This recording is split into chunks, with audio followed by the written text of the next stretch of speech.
There's a new feeling in Hamilton, and it's the home opener tonight for the Tiger Cats, who are 1-0 heading into tonight's Wendy's Friday night football game against the Winnipeg Blue Bombers. Kickoff is coming right up as we welcome you inside our CFL Live studio. Hi, everybody. Dave Randorf here, Chris Schultz there, Jock Climby right here. And, the Winnipeg Blue Bombers aren't sure what happened last week in their home opener against Ottawa. Bottom line was they were blown out, and they were hoping that was an early wake-up call, while the Ticats don't want to wake up. After their dream start against BC, Jock, they got into a shootout, and Danny Mac was doing most of the shooting. Yeah, he was front and center, David. And it was a little different for Danny Mac this year. For the first part, in the better part of a decade, he's not calling his own plays. Paul LaPolice and Barisi, the offensive coordinator, are handling that for him. And, a lot of quarterbacks will say, I don't want that. I want to be the master of my own domain. I want to be calling the plays. I want to be thinking through the games. But you know what? There are advantages to not having to think through the game. Your mind's not all cluttered when you're coming up to the line of scrimmage figuring out how to strategize. And better yet, when you're on the sideline, Schultze, you don't get guys like me tugging on your sleeves and, hey, give me the post corner. Give me the post corner. Leave me alone. The running back, he wants the ball. Hey, I know. Off tackle left. Give it to me. You can just sit in the sideline and relax and let the guys go bug the coach. In Hamilton right now, there is a winning feeling. I mean, they feel good about the season, and that's kind of dangerous because a good feeling early in the season leads to complacency. With the Bombers, it's the exact opposite. Pressure and anxiety. They know a lot of these Bombers, the present ones, if they don't play well, they're going to be past Bombers in one phone call. And the pressure is unbelievable on the individual players. And Dave, imagine this, right? You're the boss here, right? You're the show, right? Imagine in your occupation, you wake up in the morning, you read the paper, and you read about a guy who's going to take your job. Right? And then you're driving to work and you're on the radio thinking about this guy and you hear about his name, about how he's going to take the job. Tell him, Schultze. And then you're on TV and they interview that guy about he's going to take that job. That tests your manhood. Do you think... My manhood. Your manhood. Do you think there's a lineup of people willing to work with you two, night in, night out, week in, week out? Yes. Is that the delusion As a matter of fact, that's not a hypothetical. I was talking to Jennifer Hedger. She was dying to sit right here, right. and we're going to make that happen. Yeah, right. Why do you think Dunnigan left? That's the real truth. Oh, boy. Here we go. Here are the starting quarterbacks. Brought to you by Wendy's, and we got a couple of veterans going at it, a couple of guys who had big passing nights, but one of them got the win, and it was Danny Mac. John Wells and Glenn Suter, as usual, at the mics tonight. The Tiger Cats got off to a great start in Vancouver last week. Tonight, the home opener here in Hamilton. Hey, they're expecting their largest crowd in a decade for this one versus the Bombers, and Bob Young, the owner, has spruced the place up a bit. You look absolutely marvelous in Dofasco Tiger Vision. The kickoff is coming right up.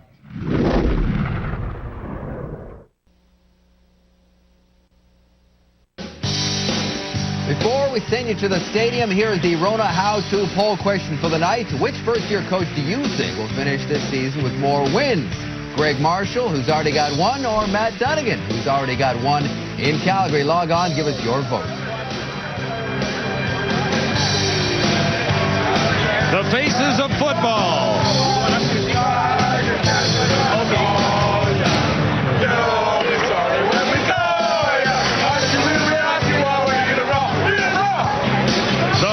Last year seem a long way off as a new CFL season begins in Hamilton. There's a fresh new look at Ivor Wynn, new scoreboard, new sound system, and Glenn, new fans. Yeah, last week's impressive victory in Vancouver has given the retooled Ticats a very positive outlook for a new season. And here is the weather outlook in the Steel City tonight. 19 degrees, a cross breeze, southwest, 10 miles or 10 clicks per hour, gusting to 15. Winnipeg head coach Dave Ritchie came up short in the Bombers' home opener last week. He expects a better all-around effort from everyone, including his veterans, in Game 2 tonight. Hamilton's Greg Marshall was a winner in his CFL coaching debut. It was a huge accomplishment for the Tiger Cats and equaled the victory total for all of last season. Tonight, Marshall's Ticats look to double that. Ready for the kickoff, and the Bombers are ready to do that with Troy Westwood and Yeast set to receive for the Hamilton Tiger Cats. Nice average last week, 19.3. So Marshall and Matt Dunnigan, the only two unbeaten coaches in CFL history as it stands, and we begin here tonight and week 2. Greg Yeast near the 15. Nice return. One guy to beat. Stopped at the 39.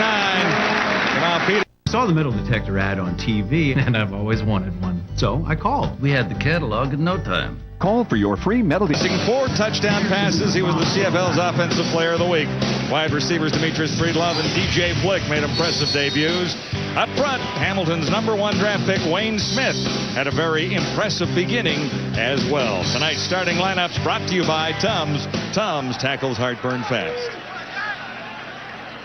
9 touchdown tosses all of last season, 4 last week. McManus on first down. He has Craig Yeast. Huge opening for the Tiger Cats and a great beginning in Hamilton. Yeast, not quite. Yes, they call it a touchdown. Well, if the atmosphere wasn't electric with this huge crowd here in Iberwin, it is right now. They pushed Yeast into the end zone, and it is a 68-yard touchdown. Hang on. He stopped at the 4-yard line. There was a ruling. Crossing pattern for Craig Yeast, John, right across the middle. Just a quick dump pass from Danny McManus, and then let the speed of Craig Yeast do the rest. Outrun the angle of Eric Carter, and look at him go down the sideline. He stepped out of bounds right around the 4-yard line, but just barely. It is a 68-yard return. First and goal to go. Tiger Cats at the Bomber 4. Davis, Troy Davis.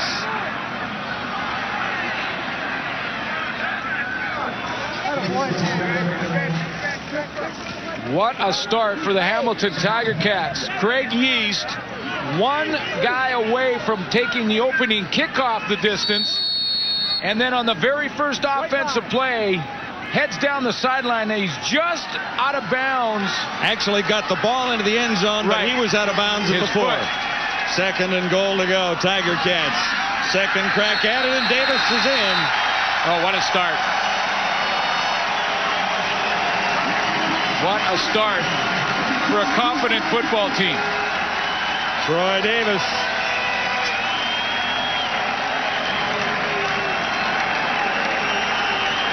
They're expecting their largest crowd in a decade here at Iberwin. The atmosphere before the game was electric. You could feel people just talking about football. It's a whole new environment in this city right now with regards to this team. And what a start offensively for the Hamilton Tiger Cats to get this crowd into it right off the get-go. And it's all Craig Yeast for the Tiger Cats, finished off on a short little TD for Troy Davis, his first of the season. The Ticats on Wendy's Friday Night Football have the lead. Official hamburger of the CFL. Wendy's, it's better here. By Molson Canadian, I am Canadian. By Rona, the how-to people. And by Rogers, your world right now. Ready for the Tiger Cats kickoff. 2 explosive returners for the Blue Bombers. This is Charles Roberts. Stopped in his tracks with a flag down at the 24. Let's go back to that big play by Craig Yeast to set up the Davis touchdown. Crossing pattern for Craig Yeast, and I love his angle and the way he uses his speed on the outside to outrun the angle of Eric Carter. C2 has him, but look at the tremendous speed. 1 or 2 steps, he accelerates down that sideline, and right there, he steps just out of bounds. He got the ball into the end zone, but he was ruled out at the 4-yard line. 2 plays later, from the 2, Troy Davis has the Tiger Cats in the lead. With the penalty tacked on the return, the Bombers begin inside the 10. Charles Roberts off left tackle. Winnipeg quarterback Kahari Jones put up solid numbers in a losing cause against Ottawa. He'll have Reggie Jones as his #1 receiver from week 1, and Robert Gordon, who caught only 1 pass. The running back will be Charles Roberts, and at right tackle, the leader up front is Dave Mudge along that Blue Bomber offensive line.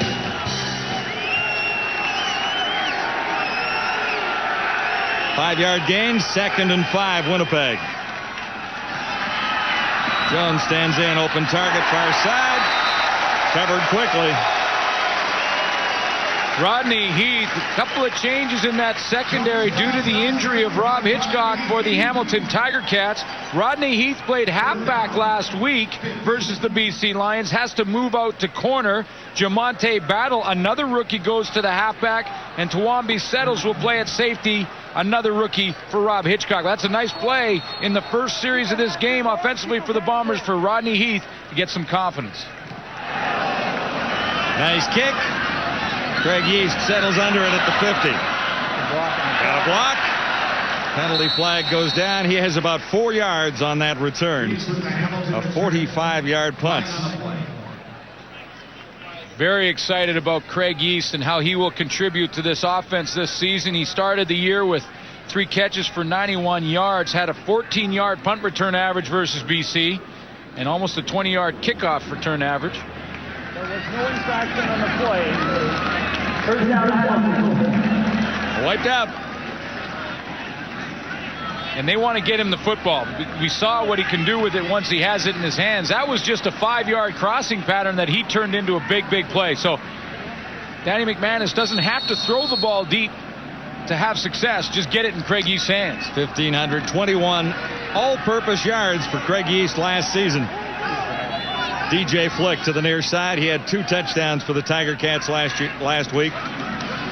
McManus with time over the middle into tight coverage.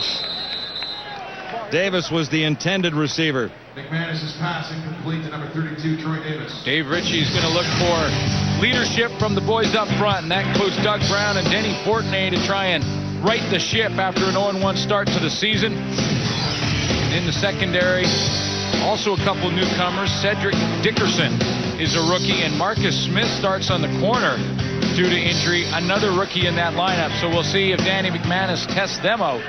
They need leadership from the veterans inside, and Denny Fortney and Doug Brown. Yeah, that was the challenge this week from Dave Ritchie. McManus standing in on second down. Amerson. Oh, boy. Archie Amerson. These Tiger Cats look like they're for real. Terry Ray cut up to him from behind. As Amerson, the key receiver for Hamilton last year, used sparingly last week.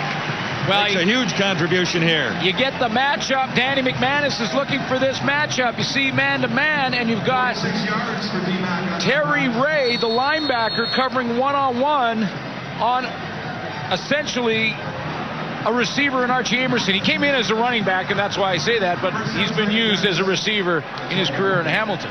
45-yard gain, so the Tiger Cats have put big plays on the board already, and they have a 7-0 lead. Davis wrapped up in a hurry. Easy in the pile here, man. This is exactly the start that Greg Marshall wanted to this football game. Get the crowd involved, and it's a huge crowd. They're all excited about their team this year. And all of a sudden, your quarterback and your leader comes out with a couple of big plays. One, a short throw, and he lets the athlete do it. And this, a perfect read to Archie Amerson. Danny McManus, with pressure coming from the outside, stands in, keeps his poise, and throws a strike to Amerson. Hurry up, Danny. Amerson and McManus look at 2nd and 10. McManus, the end zone toss, a little high. Well, I think he did it on purpose. That was a deliberate throw a little high to Demetrius Breedlove. Yeah, because Breedlove's coming over the middle, but Marcus Smith, who was trailing just off the hip of Breedlove, was in pretty good position to jump a low throw. He's right up at the top of your screen right here. Good protection for Danny Mack. He looks to the left, nothing there. Goes back to the front side of the play. Now watch Breedlove. Pretty good, Marcus. See, he's right in the hip pocket. If that ball's thrown low, he comes underneath and maybe has a pick. Danny McManus had to throw it high and hope his receiver could come down with it. So the Ticats will settle for a 19-yard field goal try. Whoa. And that one is tipped. Bombers will give up the single points. Jason Curry, 1 of 2 last week. 0 for 1 so far tonight. So the Tiger Cats come up empty after a huge play. In the CFL, he comes up with that big block. Blue Bombers begin out at the 35 after giving up the single point. Ticats have the 8-0 lead. And Kahari Jones misses again. There was a gale force wind in the sails of the Hamilton Tiger Cats to start this game, and Maurice Kelly just took a little bit of that sail out of there. He found a little crease on the field goal team, and he shot the gap. Watch 24 shoot the gap and just get his left hand on the kick from Jason Curry.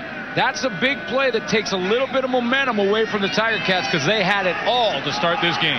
Kahari Jones missing in the connection with Kamal Peterson. It is 2nd and 10 Winnipeg. Shotgun Jones. Pumped once. Swings it out and Roberts couldn't get to it. A desperation move for Charles Roberts from Kahari Jones, and it was behind him. Defensively for the Hamilton Tiger Cats, solid front four. Belly, Scott, Joe Mumford, who's back in his old form, and Tim Cheatwood, who had 10 sacks a year ago. And then there's the secondary with a whole bunch of R's. Settle's got an R, Battle's got an R, Heath an R, and Renard Cox also with an R. And I'm talking Shaw has R played for a little bit. Rookie. Yes. Shaw is the only veteran back only there. One. 3rd down punt for Winnipeg. Yeast took it, and there is a flag.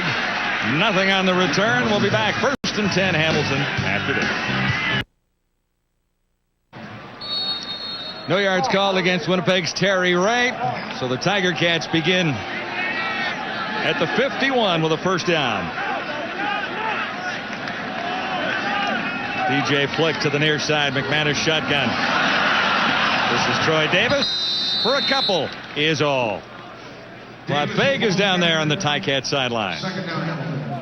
Well, guys, amongst the 20 new or so faces for the Tiger Cats this season are wideouts Demetrius Breedlove and DJ Flick, whom new head coach Greg Marshall says he is very high on both of them.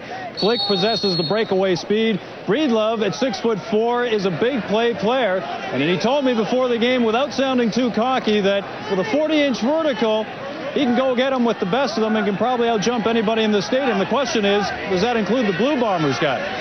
Well, in between them last week, 3 touchdowns, Claude. 40-inch vertical. Whoa, almost picked up. Rylan Wickman went high, got one hand on it, couldn't tip it down into his other.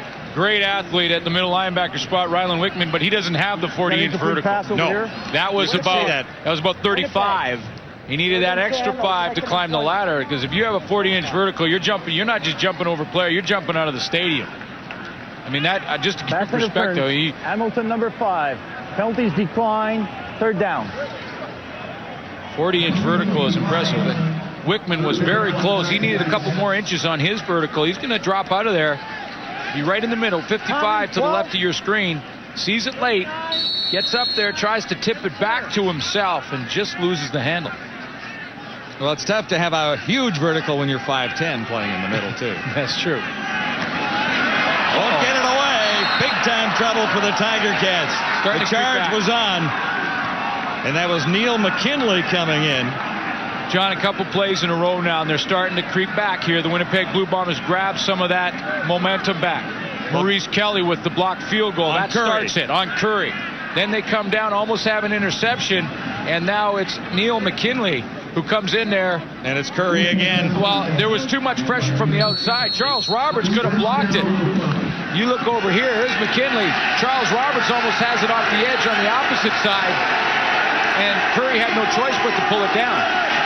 First turnover of the game goes to the Bombers. Let's see what they can do. Charles Roberts reverses his field.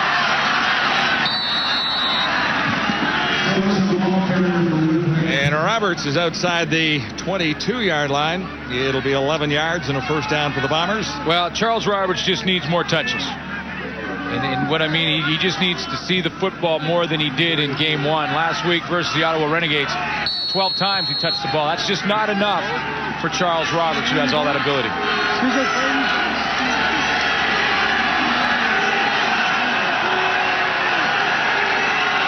So Kahari Jones had the Bombers in scoring position several times last week, and they came up without touchdowns and settled for field goals. That's Roberts again. Talking about getting his hands on the football a little bit more. Just 12 times last week, 8 carries and 4 receptions. I mean, definitely I would like to touch the ball more, man, but I just want to win the game. Keep Coach Ritchie happy, and, if me getting the ball means he'll be happy, I'll go for it. And Coach Ritchie was not happy this week. 2nd and 5. Kahari Jones has an open target. Touchdown possibility here. Down inside the 5. Keith Stokes. And they add him as a 6th receiver at times. And you add Stokes with his speed to Charles Roberts. You mentioned, John, that Coach Ritchie wasn't happy and showed it this week with his entire team. Usually during the week, the Winnipeg Blue Bombers will have one day in full gear with the pads on. This week they went 3. And it's just a little message to the players. A 19-yard gain. So after the turnover, the Bombers are threatening here with a 1st and goal to go at the 4. Roberts, touchdown. Boy. Well blocked. Wow. Untouched. Charles Roberts is into the end zone. First touchdown of the season. 8 carries for 31 yards last week. He's already made an impact here tonight. Well blocked at the point of attack. Just tremendous hole for Charles Roberts. Look at this. Mo Elowanibi turns the corner from the center position. Dave Mudge with the kick out. And Dan Getve in there. And Charles Roberts still hasn't had anyone touch him. Except his teammates congratulating him. Wow, that's come back. Now it starts with Maurice Kelly blocking a field goal by the Hamilton Tiger Cats. And Curry had to be thinking about it the next time he got his opportunity in a punting situation. Interesting drive, untouched. Charles Roberts has the Blue Bomber touchdown. Let's bring in Todd Lewis at the Winnipeg bench. Well, it's only week 2 of the CFL season, but plenty of pressure on the Winnipeg Blue Bombers. There were expectations of a Grey Cup appearance, then a loss in week 1 to the Ottawa Renegades. Down early to the Hamilton Tiger Cats. They seem to have survived that pressure and are bouncing back now. Plenty of pressure on Coach Dave Ritchie this season as well. Which is really quite amazing when you consider that he's got all this pressure on him and it's only week 2. I don't think I've ever seen that in my time in the Canadian Football League, which is about 21 years now, direct involvement. I have never seen a coach be under this much pressure after week 1. Well, they expect big things from this Winnipeg Blue Bomber football team. And when you look at last year, the Bombers begin the season 4 wins, no losses, and they have all the talents, and they haven't made it all the way to a championship in 5 seasons under Dave Ritchie. Here are the Tiger Cats trying to respond. McManus with time, and he one-hopped it out to the far side. Well, and the Bombers, John, have survived that wave. You know, Ticats came out firing in all cylinders, and then they got the great block. Watch Dave Mudge kick out right here and take Tim Cheatwood right out of the play, and then Dan Getve and Mo Elowanibi seal the inside. Wow, that is tremendous blocking up front from an offensive line that's come back, and Dave Mudge has come back from that knee injury. What a great block on Cheatwood there. Blue Bombers were a little concerned about the offensive line. Not so there. That completed the touchdown drive. Nice little screen pass. Here's Radlin. Tough to bring down once he gets ahead of steam. Julian Radlin out of UBC. Danny McManus takes the hit here and holds the ball for 1 more second to make this play successful. McManus right here. Now watch as he hesitates just a second because Radlin had not snuck out yet. He holds it just for that extra second, takes the hit, gets thrown down by Canada. If he doesn't hold on to this ball, Radlin's not ready to receive the screen pass. 32-yard gain, huge play for the Tiger Cats. Well, that could be a fumble. Loose ball, it was a lateral, and Eric Carter is on it. The Bombers say they have it. Wow. They have recovered it.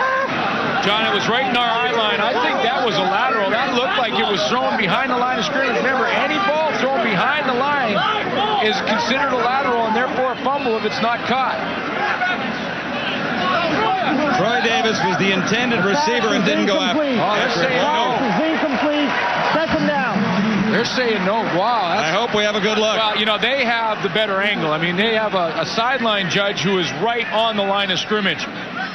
We are about 5 yards off, but Let's just take a quick look here. Here comes rattling out of the backfield. Now he's standing right about this yard line. Now where does that ball bounce? McManus throws it from the 52. That bounces. Well, yeah, you got to see where he actually released the football. Incomplete pass, 2nd and 10, Ticats. McManus stands in, looks deep, picked out. Well, they got it there. Cedric Dickerson has the interception. Nice play on that. Well, the Bombers were arguing vehemently about the fact that they thought that was a lateral, and now because of that Dickerson interception, it doesn't matter. It doesn't matter. The only thing they lost out of the exchange was field position. Here's the interception. Danny McManus, that one looked like just fluttered a little bit. A little wobble there. Craig Yeast was in behind coverage right there. So he got inside behind Dickerson, but Dickerson never quit. Well, Dickerson makes a play. He goes high and brings it down.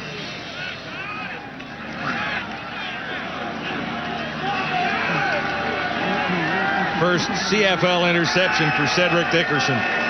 Blue Bombers beginning at the 18, first down. A little low. We talked about John, that great block by Dave Mudge on the Charles Roberts touchdown, and he's going to have his hands full tonight. I mean, he is in a battle either with Tim Cheatwood, 10 sacks last year, or Joe Mumford, who's come back in tremendous shape, coming off a bad year for Mumford with just 6 sacks. And this is a guy who's used to upwards of 20 sacks, and he's going to be head-to-head with one of those two all game long coming off that knee injury. So we'll see if the former All-Star and Dave Mudge's knee will hold up tonight. Blue Bombers, 2nd and 10. Harry Jones, no one home. Penalty flag. Yeah, and it might be against the charge of the Tiger Cats and the Blue Bomber quarterback. See, Dave Mudge on this play was going to let Joe Mumford go free because they were trying to set up the screen pass. Major foul. Roughing the passer. Hamilton, 78. First down. Belly's going to get the call. Mumford was involved as well off the edge. The spacing and the separation. Watch Mumford here. He's going to be let free off the edge by Dave Mudge. Dave Mudge lets him go there. Now Mudge tries to come out and get in the screen area and try and get a block. That's not going to work. Here comes Mumford off the corner. He dives. Belly already has Kahari Jones wrapped up. He gets the call. The penalty didn't have a chance to work anyway. So the Bombers get a first down out of that. Just inside the 35. Kahari Jones to the far side, and it looked like it hopped. And Robert Gordon tried to sell it. Robert Gordon could sell snow to a snowman. Yeah, he played it like a shortstop. He didn't even hesitate. He just said, hey, no, that was a clean catch. Took off running. Went about 30 yards. Even Dave Ritchie has to smile at that. He told me once, if you're not cheating, you're not trying. You're not cheating, you're not trying. Bobby Jurison and I would say that often, sitting in the Saskatchewan locker room. It's not cheating if you don't get caught either. Mumford is there, 2nd sack of the season for Big Joe. They talked about that matchup. Joe Mumford on Dave Mudge, 2 All-Stars going head-to-head. And again, here they are right down here. 2 great players in the Canadian Football League. 6-year star Dave Mudge and Joe Mumford. But look at the quickness. Mudge trying to open up that stance and get in position, and Mumford is already with the right arm rip move underneath and has leverage on Dave Mudge and gets to the quarterback. 3rd down, and the Bombers kick it away. Rolling for Craig Yeast. And he draws penalty markers, stepping out near the 42. 111 career sacks. I told you, don't put him in the radar. Just let him dance on. It's all day. You know they can't guard it. What you think, I got sorry in 2 years? You must have forgot. Well, no, we knew you didn't get sorry in 2 years. He had a couple of off years. Well, he had Joe Mumford standards. By Joe Mumford standards, that year in Toronto was a lost season. And that's what we're talking about. 21, 26, 2019. That's the bar that he set. So when you look at 9 and 6, you think, well, what happened to Joe Mumford? But 9-6 is not a bad year, really. Not by Montford standards. Not by Montford. And by Montford standards, not good. So he looks like he's back. First down, Troy Davis. Not much there.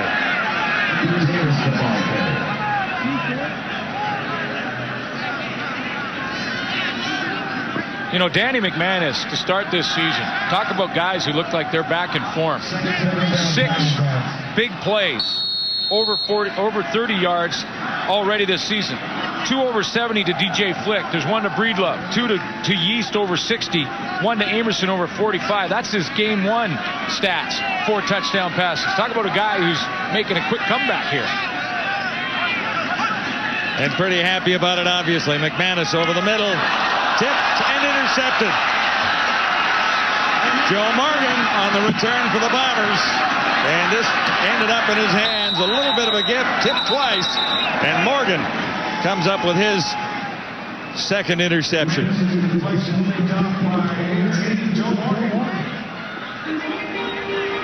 Well, you know, when your quarterback throws it a tad high, the worst case scenario for the offense is that the ball is tipped upwards by the receiver. I mean, most quarterbacks would probably go in there and say, at the very least, if you can, just knock it down if you can't catch it, because if it's tipped up, the defensive backs are just too quick at this level. They're going to get to the football. Archie Amerson had both hands on that ball. Tough catch, but he had both hands on it. Couple of interceptions. The Bombers scored on their first turnover. This drive begins at the Ticat 41. Kahari Jones stands in, open target far side. That's Stiegel. Milt Stiegel's first catch. And the moves after catch, part of Stiegel's trademark in Canadian football. So the Bombers are on a roll on the final play of the league. Brought to you by Reebok, the only brand that hangs in every CFL locker. 1-point ball game. I'm still a little shaken up after Joe Montford yelling at us. That's I think scary. he's yelling at you. He wasn't yelling at me. I hope not. Anyway, it was an adrenaline all I know rush. is it's scary. I don't want Joe yelling at me. Anyhow, what we were looking for right out of the gate of this game was how Hamilton would start after a big win last week in BC, big crowd at home, and while things have gone south, they did have a great start. Yeah, David, exactly. And I just want to do a little chalk talk here and break down Craig Yeast, big play, 68-yard catch and run, and show you how you can take a 4-yard play and turn it into something a whole lot longer. Okay, so what we've got here, it all begins with Craig Yeast running this a little 4-yard under. But what's important is Mike Moriarty running the cross pattern and throwing the pick. We're going to roll it forward here, and you're going to see exactly what I mean. Here comes Mike Moriarty from the left of your screen, and he sees Marcel Smith, and there comes the pick. Here's something else you'll notice.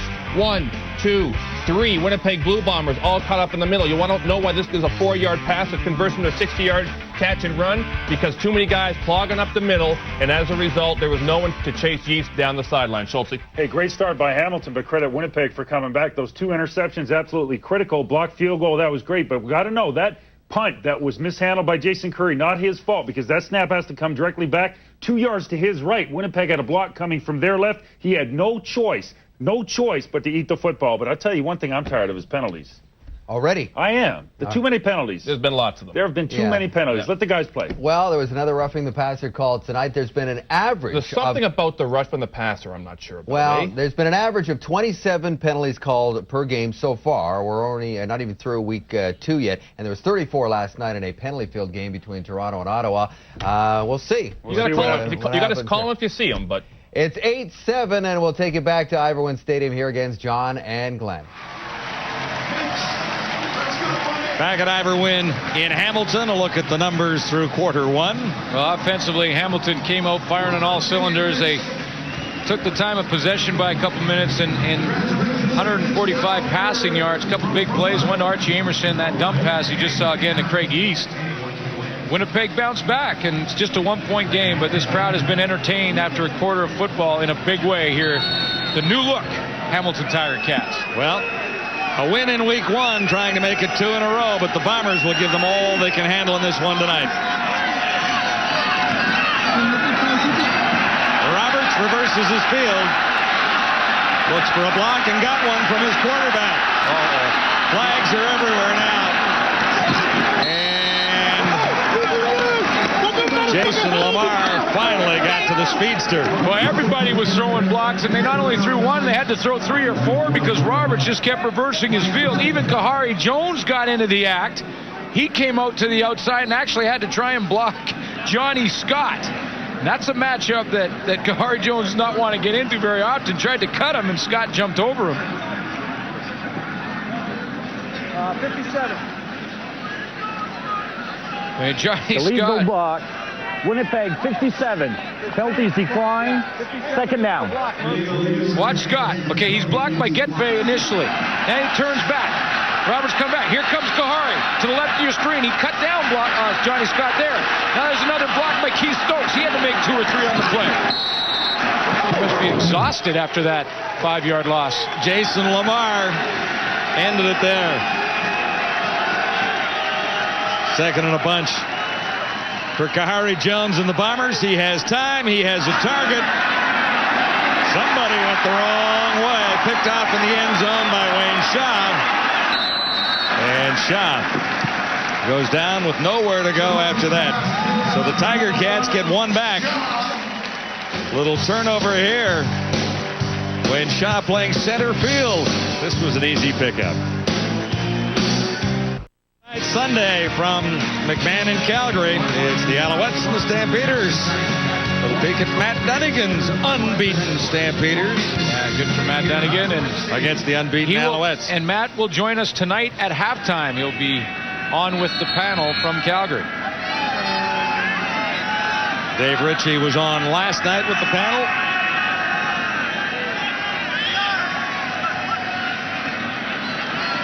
After the turnover, McManus connects on the far side with Breedlove.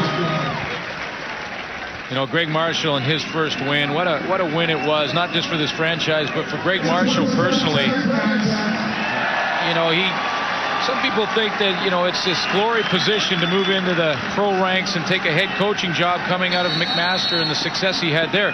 It's actually a big risk as well. I mean, that's a great job he had at McMaster with a lot of security and a great successful record. And he took a chance to move on to Hamilton. Of course, it's a dream of his to coach this team, but it also is a risk.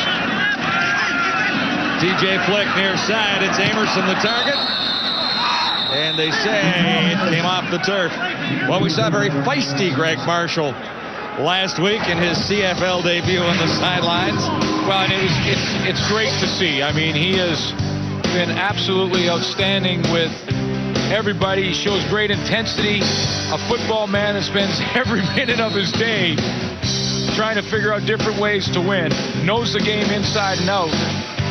And we saw every emotion in week 1, didn't we? And he's showing great enthusiasm and intensity, and it's been very refreshing, him along with Matt Dunnigan in Calgary, to have some young and new faces. And McManus has his target. Breedlove again. Huge play for the Tiger Cats. And Greg Marshall's going to love this catch for a couple of reasons. Down the sideline, straight go route from Demetrius Breedlove. Nothing real fancy about it, but the reason it's a tough catch is he has to go up to get it, and he's looking straight back into that sun, which is coming off the corner of Ivor Wynn, right in the face of Demetrius Breedlove. So he had to fight the sun, the defender, and the ball, and he brought it down. A 25-yard gain. 4 catches for Breedlove and 106 yards in his debut last week. There's early movement. Troy Davis for a couple. Met by the right side of that Blue Bomber defensive front. Tom Canada jumped offside for the Winnipeg Blue Bombers. Just a question as to whether or not he was drawn by some movement in the offensive line. Coaching staff believe that Tom Canada is going to be a keeper for quite a while. He's come and had a great training camp.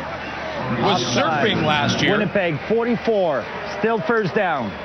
And had his agent send some tapes up, and Brendan Tamlin, general manager of the Winnipeg Blue Bombers, feels Tom Canada reminds him a little of Bobby Jurison, Saskatchewan Roughriders, and that is as high praise as it can get. He was pretty excited when he got to Winnipeg and found out the stadium had been named after him. So to speak. And at Inns Stadium.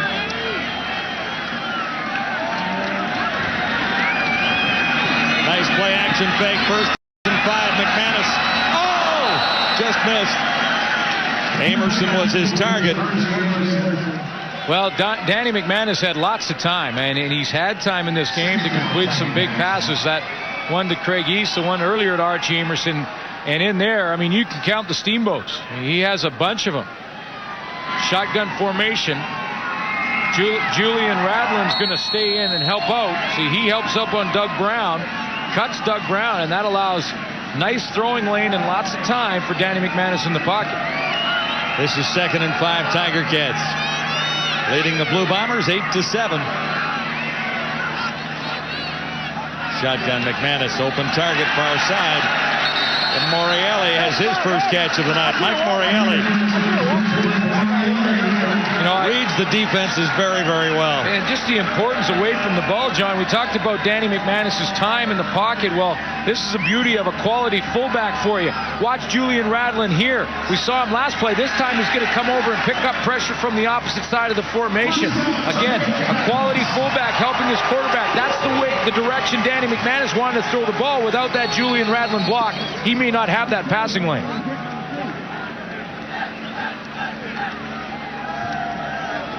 Morreale just enough for a first down. Ticats now at the Bomber 38. Slanting in. He couldn't hang on. DJ Flick. Yeah, DJ Flick couldn't catch that one, but again, Radlin picking up the man that he had to. That time the Winnipeg Blue Bombers wanted to blitz Terry Ray, and Julian Radlin, watch how he steps up and picks him up nicely with a cut block right in there. See Terry Ray trying to come on the blitz, and Radlin takes him out. If your fullback picks the wrong guy on a blitz formation, your quarterback not only can't get the ball off, he may be on the stretcher.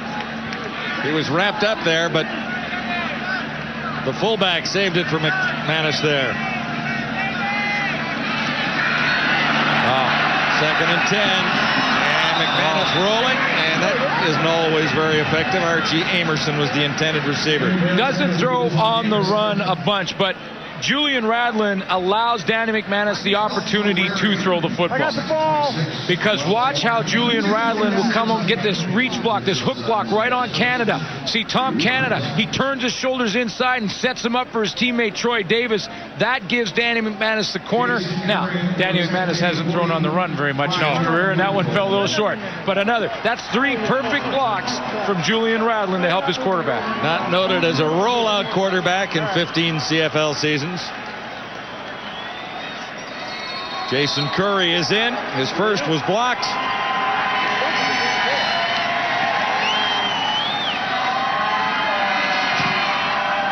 And this is ugly too. He'll take it out. Look to pause for a moment. Has room to the near side. Keith Stokes still on his feet. What a return for Stokes. Caught from behind. Breaks away. Radlin. Wow. Make the tackle, and finally it is Jason Curry over to stop the return of Keith Stokes. It was almost brilliant all the way to the Tiger Cat end zone. Stop at these places. Stop at this place. Right now, all Monroe brake pads are buy one set, get another at half price. Canadian Tire. Let's get started. John Wells and Glenn Suter back here at Ivor Wynn in Hamilton. Only 15 points on the board, but we've seen some big plays. Oh, we have. It's been an exciting game so far. And a close one. 8-7. Ticats hanging on to a 1-point lead. Bombers in great shape here for the first down near the 40. And that was set up on a great return by Keith Stokes. Yeah, let's go back and take one more look at Stokes' return because he had a couple of key blocks that allowed him to get outside. Okay, go ahead and run it. Stokes picks it up in the end zone, takes a peek, and then takes it out. He's going to get a couple of blocks along the way. Here comes one to the outside. Dave Hack, Marcus Smith has lined him up. He's got him right there. Big block. Keep it rolling. Here he comes to the outside. Now he's got Eric Carter leading him on Ben Sankey, the holder. Nice block there on Carter. If not for a pretty athletic move by Jason Curry, Stokes is in the end zone. 72 yards, and now the Bombers have taken a penalty. Unnecessary roughness. Mo Elwanibi. And that takes the Bombers back across midfield. And takes some momentum out of their sails after that nice Stokes return. This is 2nd and 24 facing Jones and the Bombers here.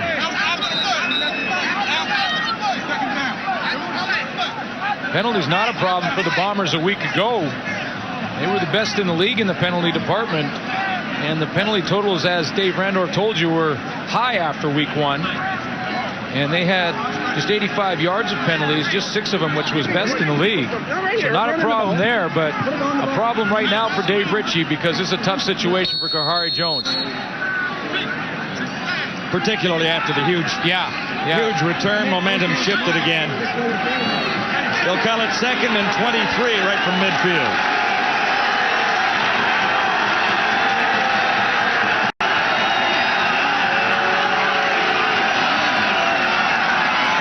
Roberts, little drop. Sniffed out by the Tiger Cats. He's going nowhere. Well, and this is just try and make sure you control the game. You don't have to try and force anything down the field. A little running play to Charles Roberts to just sort of cut your losses. Bernard Cox has him by the shirt tail here. Yeah, this is just cut your losses if you're the Winnipeg offense. I know there's a lot of Bomber fans saying, hey, 23 yards, that play's not going to get you 23 yards.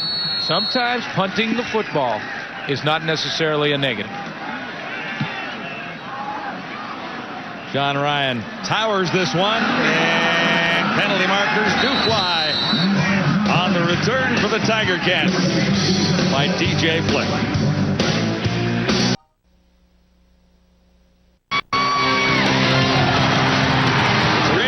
Tonight, tomorrow from Raleigh, North Carolina, the NHL Entry Draft 2004. Washington Capitals have the first pick. Will they select Alexander Ovechkin or make a deal? Are you asking me? I'm asking you. Well, I'm going to tune into the show to find out that stuff because that's how it's like the Survive, one of those real life shows when you get a draft going. All the trades that can happen. That's tomorrow on TSN. McManus can't find anyone on first down. Now, Morreale gets open over the middle. Couple of big catches already for Morreale. Found a little opening, and he has been the go-to guy on a couple of occasions here. Well, you know, the receiving core has improved dramatically for Danny McManus this year. Paul LaPolice brought in to the left of your screen there. Paul LaPolice is now the receivers coach. So every day he deals with just that group. He helps out with the coordination of the offense, but he is strictly in charge of making sure all the receivers know their assignment. Big difference from a year ago for Danny McManus. Didn't work that time. Breedlove was the intended receiver. 4 touchdown tosses for Danny McManus in week 1. The first went to DJ Flick. And the timing was perfect down the sideline. Talked about all Danny McManus's big plays. Here's Breedlove. 6 so far to start this season. We're not even 2 games fully into it. There's Craig East. 68 yards there, and another long 75-yarder. That's just a nice battle. DJ Flick. And DJ Flick had 2. That's last week. McManus stands in, goes deep, far side. Coverage was a little too tight on Breedlove. Going after Marcus Smith. That time Marcus Smith comes up with the play. Remember Breedlove on about that very same place on the football field fought the son and Marcus Smith and came down with the ball. And Danny McManus going right at the rookie. Remember the BC Lions, Dante Marsh, who ironically also wears 31 for the Lions in his first game on the corner, had his problems out there in game 1. Danny McManus went after him, and Marcus Smith makes a play there for the Bombers. He made the play. Keith Stokes is back, standing near the Blue Bomber 31. Low kick, 1 hop. Stokes spins, and he stops at about the 49. 6 on the return.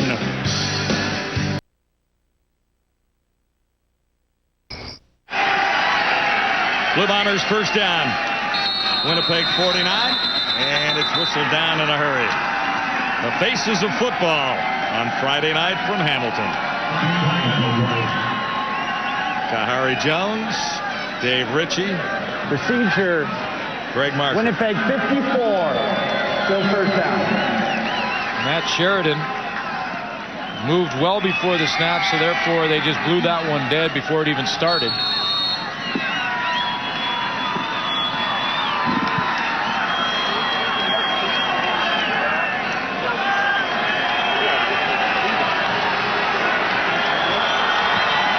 It'll be 1st and 15 as the Bombers are moved back inside the 45.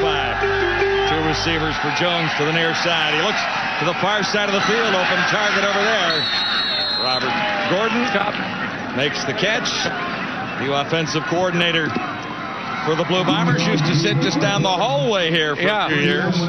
Well, and it was interesting because R.D. Lancaster, of course, the offensive coordinator with Danny McManus, worked with them for many, many years. And before this game began, they kind of walked over to each other and they were looking at each other and almost ready to talk about play selection and what should happen. What are we doing on first down? No, you guys you can't do that anymore. You're on different sides now.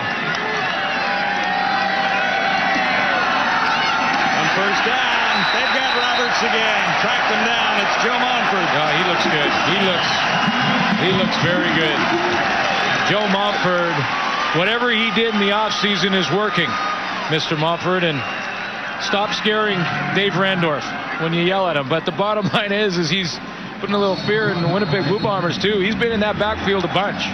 1 sack tonight already, and he's wrapped up. Dave will never be the same, you know, after he yelled at him.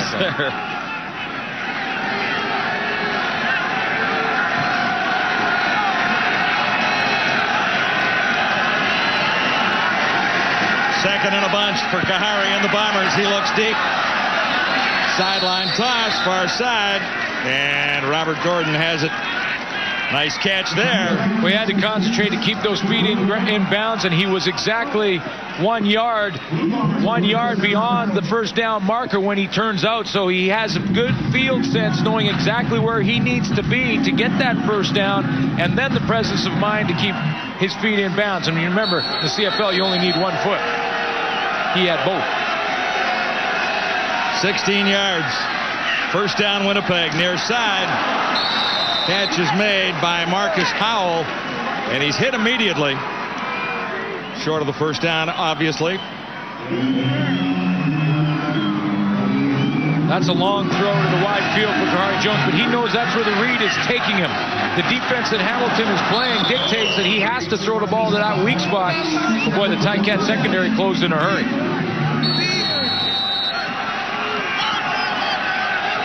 Second and 5, Bombers. Trailing the Ticats by 1. Not this time. Kamal Peterson couldn't hang on to that. He got open and couldn't squeeze it.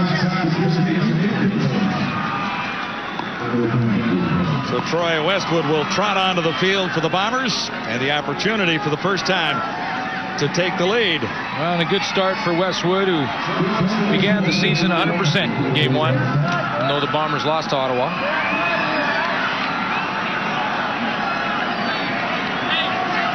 Four for 4 so far in 2004 for Troy Westwood. Kevin Glenn puts it down, and Westwood puts it through, so the Bombers take the lead on the Hamilton Tiger Cats on a great night for the game here at Ivor Wynne. And here's the new owner of the Hamilton Tiger Cats, Bob Young. Thanks for coming by, Bob. Well, thank you, John. It's a pleasure to be here. You've met Glenn? Yeah, absolutely. This is a terrific night for football and a great crowd and a great game. Obviously very gratifying to see this kind of response for the season opener, but you had a great crowd here in the preseason as well. We did. And I don't know who organizes the weather, but I owe them a big thank you. Bob, I heard earlier you were talking about the fact that you wanted to not guarantee wins or blackmail people to come out because of the football team and how it does it. It's all about entertainment, and I thought that was a real refreshing approach. Yep. Here's Danny McManus, has Morielli again. Your team has looked quite a bit different than what we watched last year just in the first 2 games this season. Well, you just have to watch the intensity of Greg Marshall on the other sideline. That's fun, isn't it? When we hired him, everyone said that this was a big risk, and imagine. He's such a quality human being, and if he can't make this thing work, I doubt whether there's a coach on the planet who can make it work. And just watching how well coached these guys are. Well, it shows all the emotions down there in the sidelines, without question. Absolutely. 2nd and 6, Tiger Cats. McManus won't get it away. They'll call it a fumble, and looks like Hamilton got it back. Tense moment there for you, Bob. They got it back. Well, the good news is Greg Marshall teams, just a piece of trivia, are great second half teams.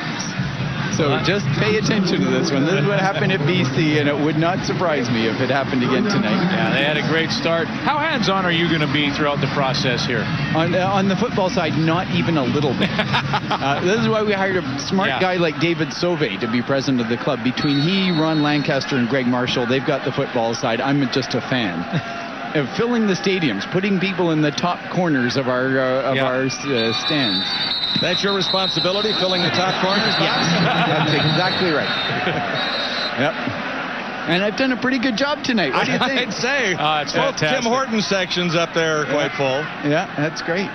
No, it's a great crowd. And just spending time in the city today, the buzz is out there, too. Everyone's talking football, and they're proud of the organization. It's coming back, and I guess professionalism and the way you approach it is the key. Well, that's exactly it. What thrills us in the front office of the Ticats is that the whole community of Hamilton and the Ticat fans across the country are responding to what we hoped they would. They get it. Which is that if you strive for excellence, if you respect your fans, and if you do everything at the highest possible standard, it does good things for your organization. And the neat thing is the fans love it. Thanks very much for coming. It's a great pleasure to be on your show. Thanks for the good job you guys do.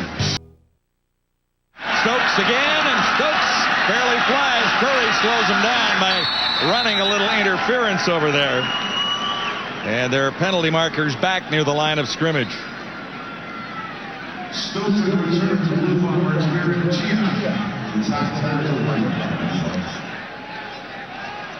This may go against the Ticats. 39-yard punt, 37 on the return if it stands. Keith Stokes has got a little jump in his step tonight.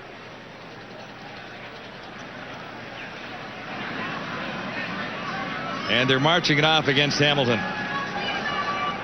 Julian Radlin had his hand all over the face mask. Hamilton 33, face mask. First down. Corey Olenek.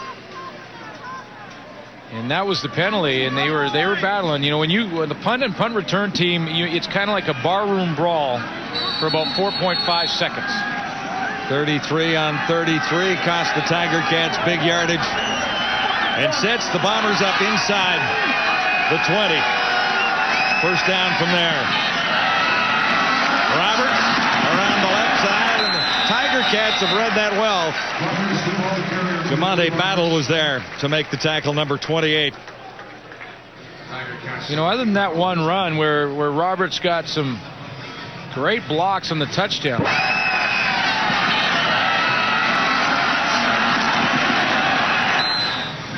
This Hamilton defense has done a nice job containing Charles Roberts for the most part tonight. Remember, in October of last year, Roberts had 242 combined yards against this football team. Now this is a very different team than last year's Hamilton Tiger Cats. 131 rushing yards in that game. They get him again.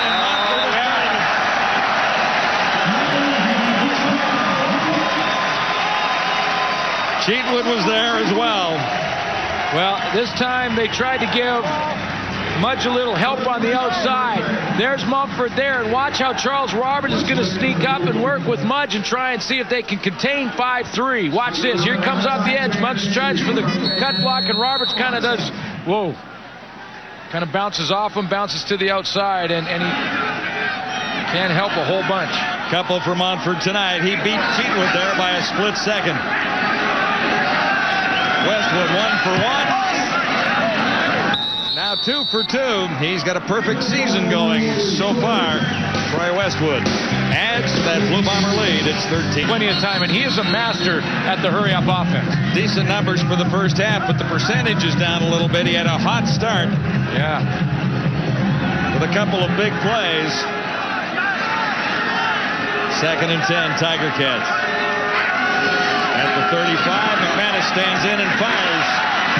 He'll be close to a first down where the ball was caught by Mike Morreale. You know, and that's Morreale football. You know, he goes back a couple of years now when Morreale was on top of his game, and he looks like he's getting back to that form because he was always counted on for those big 2nd and 10 catches, you know, and the ones over the middle where you got hit hard.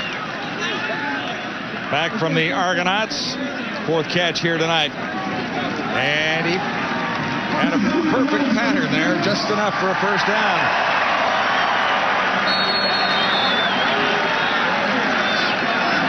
Clutch catches by Morreale. McManus has Amerson. What a throw. Beautiful throw, and Amerson gets down to the 40 with 1:27 till halftime. Oh, timing is everything. You don't have much of a window to go in there to Archie Amerson. If you're the quarterback, you have a split second to thread the needle between the linebacker and the outside halfback, and Archie Amerson was right there. The ball was on time. Another first down for the Tiger Cats. McManus buys time. Yes! Touchdown Hamilton. Craig Yeast. Superb play. McManus made short work of that drive. Oh boy, lots of time. He's down to minute 18. Danny McManus did that in a hurry. That's lots of time for Kahari Jones to respond. He still may have a crack at it before this half is over, but what a drive from Danny McManus. The big throw was the one to Archie Amerson. I mean, I can't emphasize enough how difficult it is to have that timing that perfect. You can't defend it as a defensive secondary if the timing is that good. Jason Curry puts it through. Tiger Cats lead it by 2.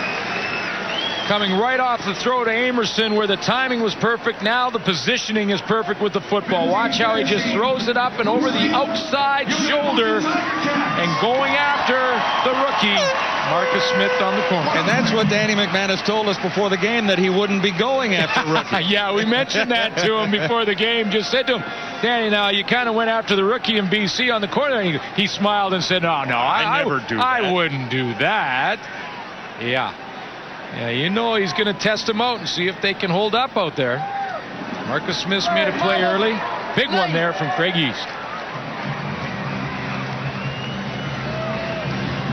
Big-time catches for Craig Yeast. 3 for 91 yards and a touchdown last week. He has a touchdown here tonight. Everybody is a rookie at some time in their career. You have to start somewhere, and Craig Yeast went through it last year. Unfortunately, I'm one of the few who can remember when you were a pup. Wow. That's amazing to me. Good memory, buddy, because that was a long time ago.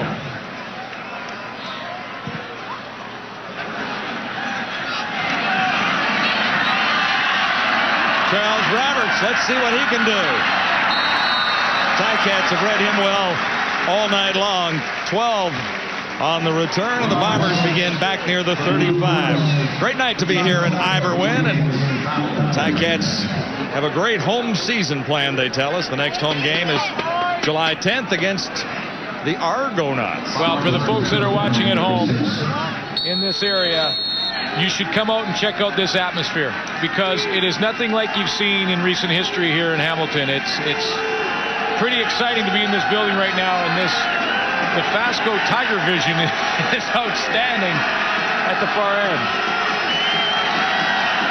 Let's see if the Bombers can respond.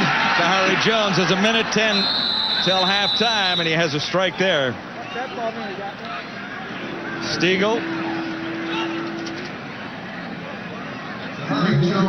Yeah, you're right. Kahari Jones does have plenty of time to get a drive going here. In 1:07, he'll manage the clock. Both veteran quarterbacks able to do that.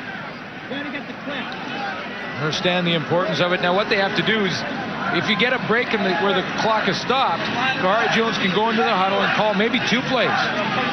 Well, it was close enough to a first down that they'll measure. Stiegel was very close on a nice pattern there to a 10-yard gain. Yeah, and that's perfect for the offense. It gives you a chance now to make those calls, right? Make a couple calls in the huddle. You can get your strategy. What if we how many yards do we need for field goal range? That much.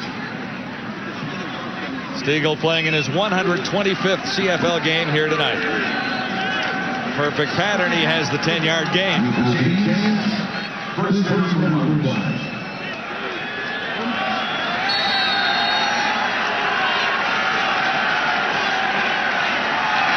Two receivers to the near side for Jones. Wrapped up. He escapes. Takes off for the first time and slides near the 50. Jason Lamar was waiting there. Pretty good effort for Kahari Jones to just get away from that big loss, because that loss is the only thing that really can end your momentum. If you only get a couple yards, no big deal. But a 5-7 yard loss is a big problem, and Kahari Jones was really caught in the backfield and squirted out of there. Picked up a couple. This will be 2nd and 8. Hurry up offense for the Bombers. Stokes is in there as one of the wide receivers. He's got Roberts sliding out of the backfield. And Roberts lost the ball. Ticats have it. Bernard Cox coming up with a fumble after Roberts popped it up. Well, it almost looked like Charles Roberts was making so many moves, he just lost the handle. The design of the play is to try and get Charles Roberts out in space so he can go one-on-one on the outside. There's a nice move cutting back, and then he looks like he just lost the hand. They didn't bury that front tip of the football under his arm. It bounces out, and Bernard Cox is right there for the one-hopper. 37 seconds till halftime. It's the Tiger Cats by 2. McManus has a chance to add to that total. You got time for 4 or 5 plays. This will work. Breedlove gets Hamilton in field goal range. 30 seconds till the half. Well, this is zone defense now, and Ricky Bell is the high player, and underneath is Marcus Smith. May look like Marcus Smith gets beat to the left of your screen, the rookie, but that's the side that McManus is attacking. You see Smith 31 in chase, but 20, Ricky Bell was playing the high zone, and he wasn't anywhere near Breedlove on that sideline. Had to come over and slide over and help his corner. Got caught way too far inside. 30-yard gain. 1st and 10, Hamilton. At the 26 of Winnipeg, McManus goes for it all. Yeast, touchdown! Big Yeast again. Back to back. It's fun to watch, baby.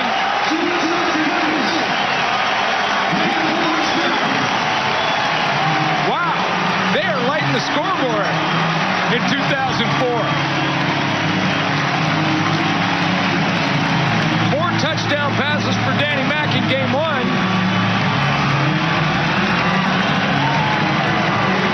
Wow. 341 passing yards for McManus in the first half.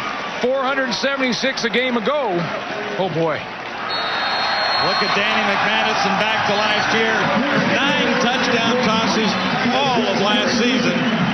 That forgettable year in Hamilton football history. Well, they're making him forget all about 2003 with the start so far in 2004. Couple for Craig Yeast in this game. Another nice pass. Craig Yeast covered quite closely down the sideline by Marcel Smith, the nickelback for the Winnipeg Blue Bombers. But that ball was in a perfect place. And it is electric in this stadium right now. We've seen these guys before. They're having a better time now.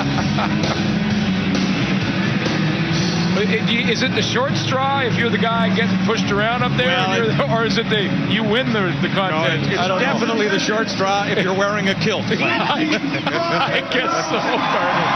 Wow. Well, there's still time for Kahari Jones. 24 seconds on the clock because McManus scored quickly. Well, that's a big blow to the Winnipeg Blue Bombers, who had a chance for points of their own. Charles Roberts turns it over, And just like that, the Ticats are on the board again. I mean, going in at halftime, that's a huge blow for this football team to take. Squib kick. They didn't want to give the Bombers a real good chance at a huge return there from one of the deep threats, like Keith Stokes or Charles Roberts.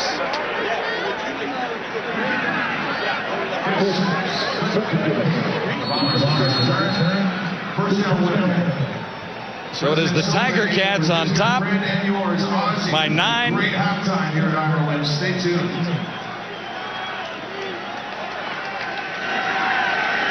"19 seconds for Kahari Jones, beginning at the Bomber 41. Needs a couple of big plays. And that won't be one of them. Danny McManus. Wow. 817 yards, 6 touchdowns in 6 quarters of play this season. 6 touchdowns. He threw 9 touchdown passes in 14 starts last year. Remember, he was hurt out of the gate, but 14 starts, 9 touchdown passes all season long. He's at 6 in a game and a half. And having a little bit of fun over there. Well, and deservedly so. It was a long, long year for all of the Tiger Cats. And I don't think it was worse for anyone than McManus. Because, I mean, he took it hard. He's the leader of this football team and never, ever gave anybody any excuses. Never, ever pointed a finger at any one of his teammates. Never would. He's not that type of guy. It took a lot of the heat. A lot of people, and the so-called experts, said that his career was over and that they had to go in another direction. Well, I think he's got some news for you. He's not over. He's not done. Not by a long shot. Flag down on the reception by Keith Stokes. One more play, at least. You know, the Bombers might as well load up one side of the field. Kahari Jones, they're going to get pushed back because of a penalty anyway. I was going to say, if they get the ball at around the 45, you could load up one side of the field and Hail Mary. Every now and then she answers. Every now and then. But now they get pushed back. Sub block. Winnipeg 64. First down repeated. Couple of penalties against Mo Elawanibi tonight. Well, now it pushes him. Kahari Jones probably can't get it to the end zone, and the Hamilton Tiger Cats secondary is standing at the 15-yard line and sort of creeping backwards. Hailing Mary from this distance is not as easy. Well, it's a long-distance call and probably too long.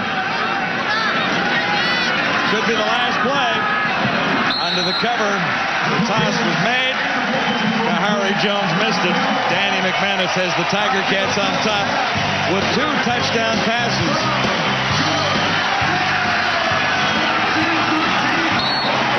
Had the lead, the Tiger Cats have answered, and that's the score at the half on Wendy's Friday Night Football. 2 touchdowns by the Hamilton Tiger Cats in the last minute and a half of a pretty entertaining first half of football. We don't want to pump up Hamilton too much here, but you know, you go back a season ago, 1-17, and you think, well, they weren't that bad, were they?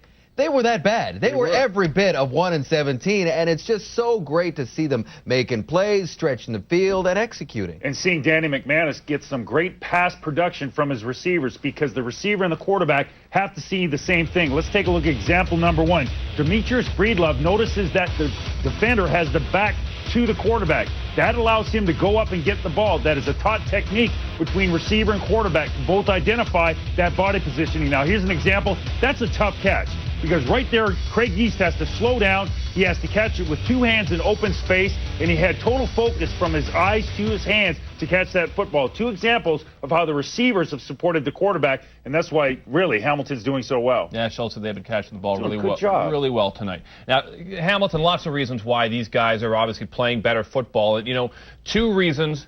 Joe Monfort and Mike Morreale. And I just want to point these guys out because, you know what, despite what you heard Monfort yelling at the screen and whatnot, you know what, he hasn't had a good year the last couple of years. He's been under double digits in sacks. Mike Morreale came into camp 20 pounds lighter. He's been under 500 yards receiving the last 3 years, and yet he has stepped it up tonight. And it's good to see players like this, who the Hamilton Tiger Cats need, coming through. Now, remember, of course, Hamilton had things going early, and Winnipeg took momentum away there, and they're a desperate team as well, and this game is far from over. Hey, Matt Dunnigan's coming up on the other side of this commercial break, so stick around. All out of Wentz. are heading to McMahon Stadium to take on the Calgary Stampeders in their home opener. And coming into action tonight, sitting alone on top of the always difficult Western Division in first place, the Calgary Stampeders. And look who we've got on the line. The head coach and general manager of this unbeaten juggernaut, Mr. Matt Dunnigan. Matt, welcome to our show called Friday Night Football. I'm sure a nice little win under your belt and your first time out is pretty good, isn't it? You got that right, Randorf. Has a lot better than the alternative, certainly. I tell you, team worked hard for it, and, but it's short-lived. We've got to move on, and we're focused on Montreal now, Dave. Yeah, Matt, as nice as that win on the road was in Saskatchewan, it was good, but no doubt about it, you got a stiff test coming in. Montreal is going to try and ruin your party and bring lots of heat, aren't they? Yeah, they are, and we'll try to combat that with some heat of our own and just fly around like they did last week. That's all I'm asking the players to do is fly around, play for 60 minutes, and leave it all on the football field. And so far, they've been doing the work in order to get that done, and we'll continue to try to, take that simple approach, and hopefully things will work out. Now, Matt, speaking of heat, I know this is one you've heard before, but wherever I went in the offseason, people were asking me about you and your move, and given the fact that you took on not one but two jobs in Calgary, and that's a big load for anybody, let alone someone just heading into it. So what have you learned, Matt, I guess, about being a GM mostly, and did you underestimate anything to this point? Well, first of all, Dave, it's just been an honor, a privilege to be in this situation and to have the opportunity to help turn this franchise around. Ron Rook's been great to work with. He certainly helped me out considerably. But my learning curve is vertical. It's straight up and down, and you just attack each day as hard as you can, and you lay your head down at night, and it's like, pow, somebody shot you, and you're out, and you get up and you do it again. And it's been a tremendous amount of work by this entire coaching staff, our marketing, sales, ticketing, and whatnot, and try to turn this thing around. And we're just going to continue to hit it hard, enjoy where we're at, and try to make this a reality for the Calgary Stampeders to return to glory. Well, listen, we certainly miss you around here, Matt, but you know that we also wish you, your team, and your entire staff the best of luck there. And, hey, we'll see you on Sunday when you guys take on the Owls right here on TSN, all right? Yeah, I hear you. Now get out of here. See y'all. There's Matt Dunnigan looking like the coach. What happened to our halftime?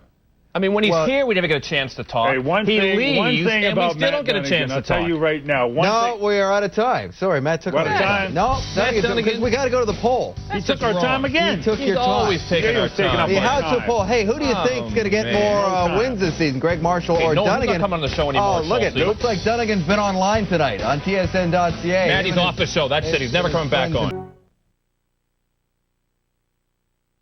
Jock brought to you by Molson Canadian. I am Canadian. Well, there'd probably be a whole lot more points on the board if it wasn't for these two stats right here. But how about this number right here? Troy Davis is saying, what is going on? When McManus is slinging like that, why not?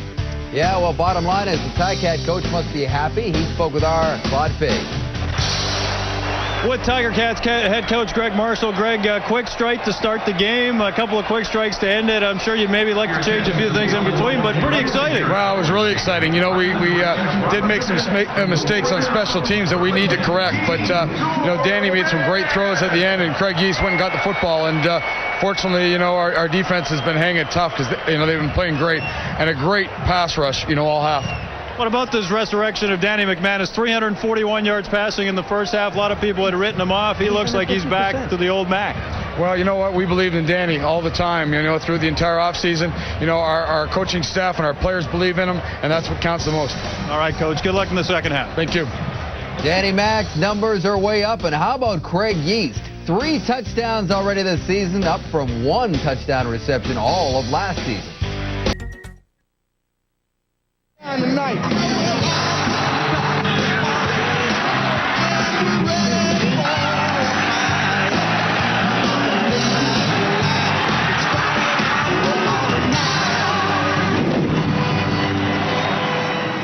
Lots for the Tiger Cat fans to cheer about in the opening half. Not quite the same over on the Blue Bombers sideline. Here's Todd Lewis.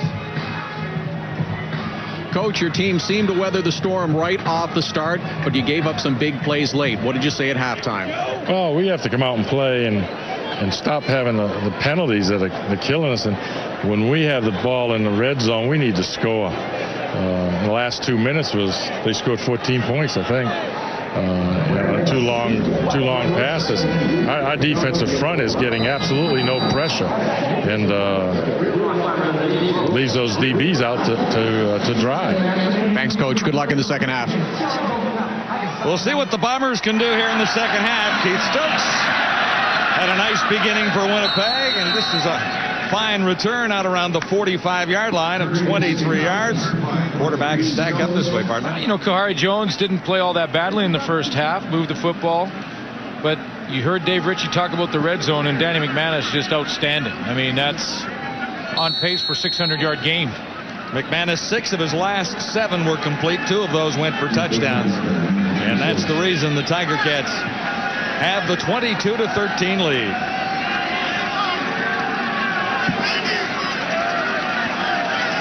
First down, Winnipeg, 45. Nice play action. And the Bombers get a good start. Robert Gordon makes the catch. You look at the first half for Winnipeg, you talked about Dave Ritchie talking about red zone and making sure you punch the ball in the end zone. Too many of those and not enough of those is what he's talking about. 4 trips to the red zone last week, came away with 0 touchdowns. This week he's had 2 trips and had 1 touchdown. So that's what Dave Ritchie's concerned with. That and pressure from his front 4 on defense. We'll watch that when the defense comes on the field. Robert Gordon picked up 15, first down Winnipeg. Tough running for Charles Roberts inside all night.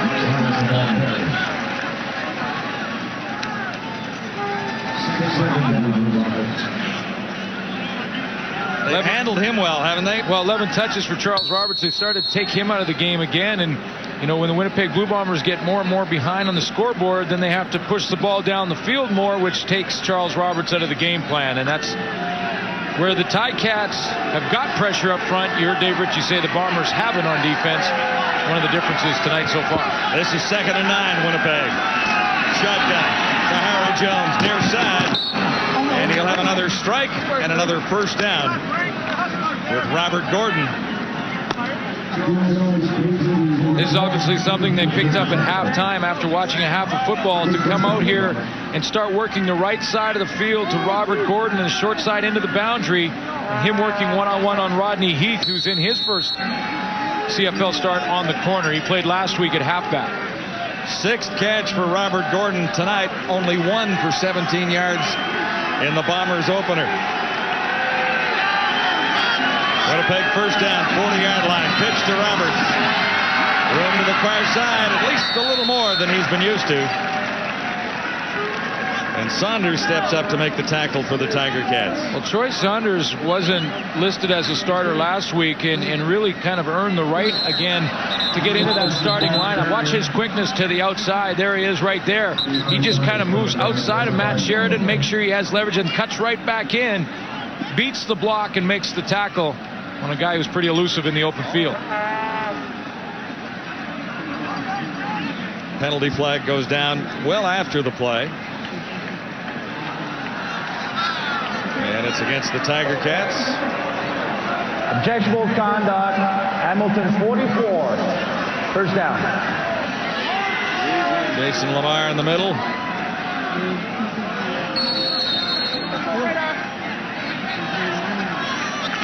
Bombers with a first down at the Ticat 25. Here's the chance Winnipeg was looking for late in the first half.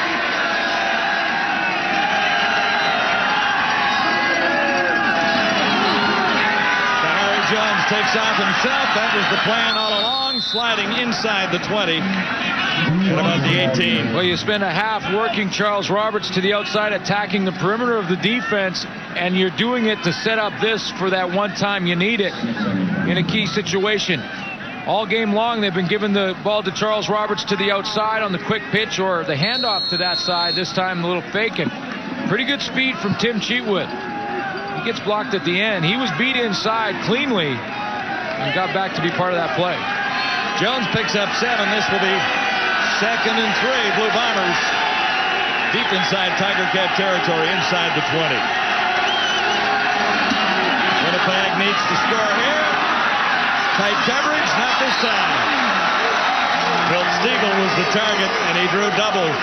Took a couple of tries at it. Wayne Shaw came off his man to help out Battle down the middle. And Battle was in a battle with one of the best in the game. Milt Stegall, nothing fancy about it. Just get down the field as quickly as you can. Now Battle's going to read his eyes. Look at Battle, looks up in his eyes, and when Stegall reaches up for the football, that's when he reacts, so he doesn't get the pass interference call, gets his hand on the ball. Jamonte Battle with a big play on a perennial all-star. And the Bombers fizzle in the red zone again. Yeah. From the 25, Westwood has a perfect year going. And I ruined that, didn't I? Way to go. Ticats on the missed field goal return, thinking about it here. Not this time. You just fell off the Troy Westwood Christmas card list. Craig Yeast finally brought down. It's 22-14 now.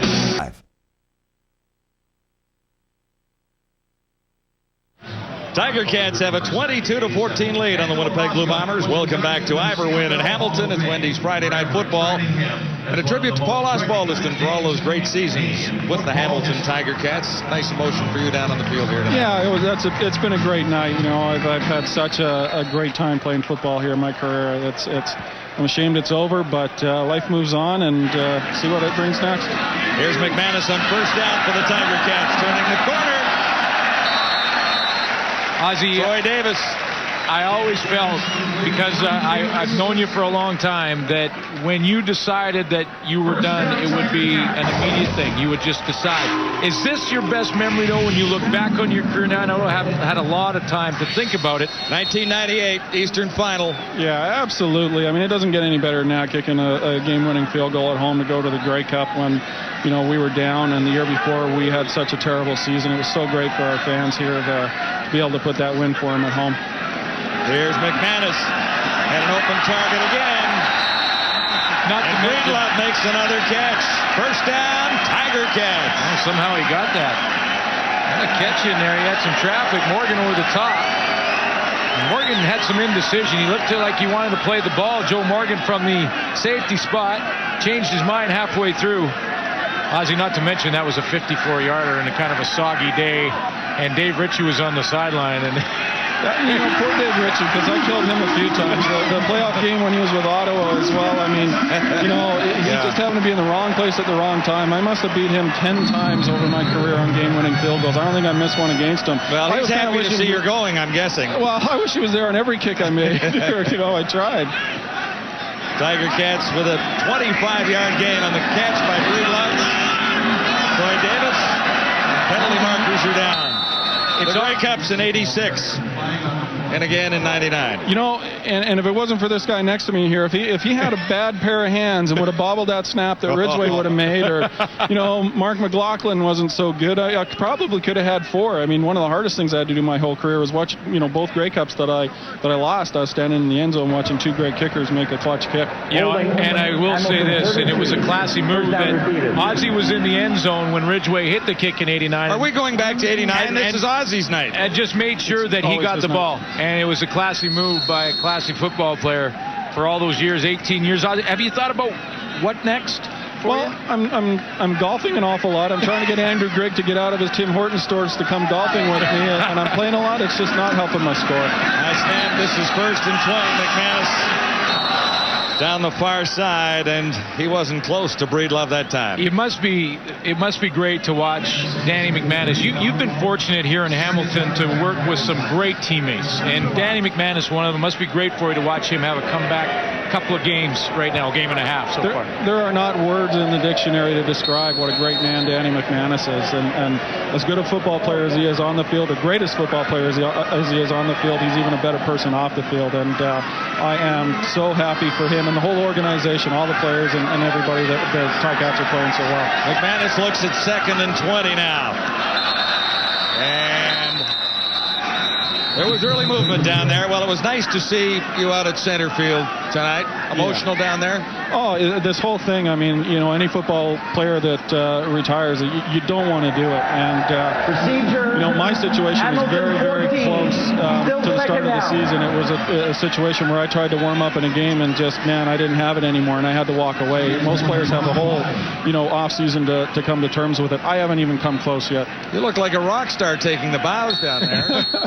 Well, and the entire crowd was chanting Ozzy, Ozzy, Ozzy. It must be pretty cool. It's outstanding. They've always been so good to me here. I've been very, very lucky in my career. Against the Tiger Cats again, second and too many to count. For McManus here. Oh, boy. Oh, they bobbled the exchange. Ozzy, tremendous 18-year career, buddy. It was a pleasure working with you all this time. Good luck in the future. Well, thank you very much, guys. I appreciate it. And thanks to all the CFL fans out there. They're always good to me. Nice run for Paul Osbaldiston, who says goodbye this year. Oh, but it's never too early to start thinking about the Rogers Player of the Game. Cast your votes in the fourth quarter, and one early nominee would be Danny McManus. If the game ended right now, it would be the first complete sweep in the history of the Rogers Player of the Game. It'd be 100% for H14. But the game doesn't end right now. No, and the door opens here a little bit on the fumble and the turnover for the fourth time by the Tiger Cats. Winnipeg in good shape here, taking over on the fumble by Radlin. First and 10 at the Tiger Cat 50.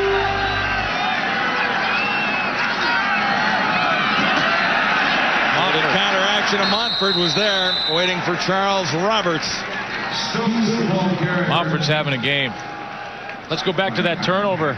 Julian Radlin. Now, when you see the exchange, he's just going to cut in front, basically a delayed draw to the right side of the formation from Danny McManus, and it looks like the ball, if anything, was maybe a bit high, but Julian Radlin had to keep his eyes down the field because Brown was bearing down on him, and he ends up with the recovery. Doug Brown with the fourth turnover and the fumble recovery. Bombers look at 2nd and 9. Shotgun. Kahari. Jones steps up, runs for the third time, and he'll come up a little shy there. They're in Westwood territory. Mumford is really having a game. I mean, the reason that the Bombers are once again held short is because of first down production defensively from the Hamilton Tiger Cats. Joe Mumford had a great first half. 2 sacks to start this game. If you don't get caught either. You got to stay on side, okay? There's one of them. And this one, he and Cheatwood. Yeah, that's the second sack for Montford there. There was pressure earlier, and he wrapped up Roberts once. Yeah, and he made the play right here on first down to force Kahari Jones into a difficult situation. He ran the ball in his short, and that's why Westwood's on the field. From 50 this time for Westwood, who missed his last one, and he's 0 for his last 2. Well wide as that one rolls through the end zone. So Westwood hit 4 for 4 last week in his first 2 tonight. He's missed his last 2. It's 22 to 50.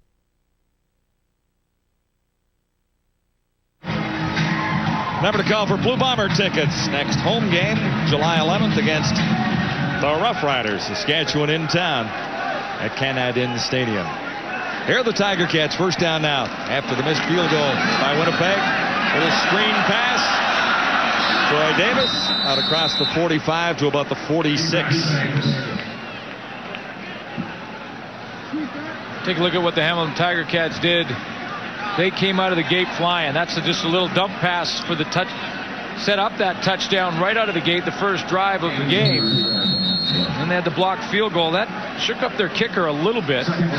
Jason Curry had some problems after that with some punts and everything else in the kicking game, and that's what Greg Marshall mentioned at halftime. He said, got to shore up some special team problems, but other than that, he's pretty happy.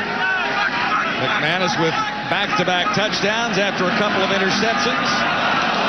And that was close there. Well, I wanted to watch and see what Winnipeg was going to do defensively, because we heard Dave Ritchie at halftime say that they weren't getting any pressure from their front four. So on that last play on second down, what the Winnipeg Blue Bombers did is they went with some linebacker pressure. They had to blitz. Now that's okay. You can outnumber an offense by sending linebackers. The downside is you now put your defensive backs in one-on-one with no help behind them, and you've got Danny McManus at the helm with a hot hand. Jason Curry just got it away. Stokes surrounded, found a way to grab 6 yards on that return. It's Wendy's Friday Night Football from Ivor Wynn in Hamilton. For every sack in tonight's game, and we've seen a couple, Purolator will contribute the quarterback's weight in food to the local food bank. Purolator, Canada's largest courier company. In 2003, 90 tons of food donated to food banks in CFL cities. Well, and it adds up in a hurry, especially when Joe Montford gets going. Well, he was a large contributor, wasn't he? Yes. Yeah. Bombers try and respond again. Beginning at the Winnipeg 30, Kahari Jones stands in. Has a strike.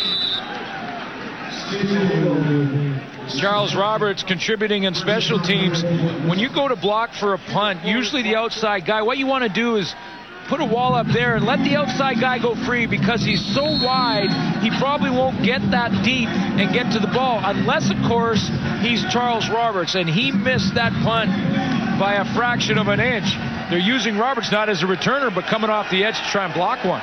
Third catch of the night for Milt Stiegel. He has enough for the first down out at the 45.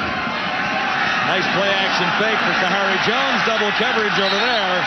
No flags anywhere. You know, I have to point this out because Rodney Heath, playing his first game on the corner, really went above and beyond on the play. He left his short zone to come and help out the deep man down the field, and that's something that you really don't see unless you're about a 5 or 6 year veteran, and it's a good sign for the Ticats defensively and for Greg Marshall. See number 11? Rodney Heath is way back there. That's not his zone, it's not his man, but what he did is he recognized the play, he dropped back to help out his teammate Renard Cox. That's a veteran move from a rookie. Covering on Kamal Peterson and making this 2nd and 10 Blue Bombers. Here's the charge. Jones got it away in a hurry, has the completion, but he'll be short of the first down on tight coverage on the far side on Charles Roberts. Cox has had a nice night, hasn't he? Yeah, he has. And you saw him in coverage on Kamal Peterson on the last one. He got some help from his teammate. This time it was all him because his teammate to the left of your screen is in man-to-man himself. So he's gone to the sideline, Rodney Heath. So now it's one-on-one in space, and look at the close. I mean, that's going from zero to impact in a split second.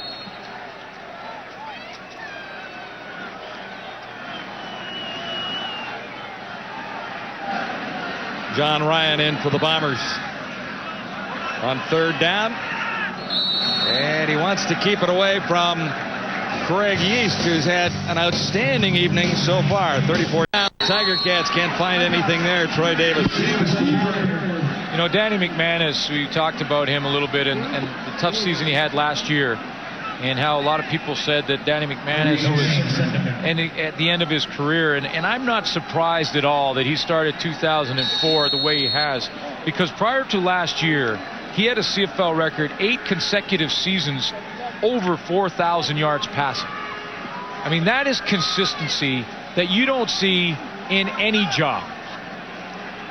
And last year, under 3,000. In the toughest of all tough seasons. Here's McManus escaping. What a play. And Morielli makes the play here. Mike Morielli, the clutch catch of the night. Yeah, and it's not surprising to see him come back the way he has. It really isn't. I know it may surprise some people, but you cannot create year after year 4,000 yards plus passing and have that kind of consistency and not be able to go back and find it again. And I mentioned his total from last year. I mean, there were injuries that factored into that as well, but he's over 45,000 in a wonderful career, isn't he? Yeah, he's right on the doorstep, passing Ron Lancaster in the all-time category, and Damon Allen's still playing, so they're going to have to keep that race going. He's in the number 1 spot. 7th all-time. McManus after a 42-yard game. And he just got rid of that one. There was nobody open, and the heat was coming. 425 for Danny Mack so far tonight. 2 touchdowns. And the interceptions are never far away from his total either when you look at him. 476 in game 1. And you add the 425 with lots of football to play. I mean, it has been quite a 2004 already for Danny McManus. He's still in a ball game here tonight. without question, leading 22-15. 2:21 to go, third quarter. And Ivor win. 2nd and 10, McManus. Oh! And his man almost. Demetrius Breedlove. And, you know, that was a perfect throw. But if not for Marcus Smith, just a little bit of a nudge on Breedlove at the right time. And that, because this throw is absolutely perfect. You know, right down the sideline on Breedlove. He plays it well. He stays in the hip pocket. He's up there in press coverage. Now he's just going to trail now. He's right with him, right with a little push right there. And that took Breedlove's left arm out of the picture. And then he couldn't pull it in with one hand. That's pretty good defensive play. Remember, they picked on Marcus Smith early, the rookie out there in the corner. Now he's making some plays. So we got this battle continuing. 3 new players in that Blue Bombers secondary. Marcus Smith getting his first opportunity tonight. And the play he made there forces the Tiger Cats into this punting situation. Aimed for the corner. Not quite. Stokes on the return. And wrapped up about the 12-yard line. 7 on the return after a 35-yard punt by Jason Curry. So Kahari Jones gets another opportunity. And Saturday and Sunday, a busy weekend. In Euro 2004, the quarterfinals continue. Sweden versus Holland on Saturday. Czechoslovakia and Denmark on Sunday. How about Greece upsetting France today? Been some upsets.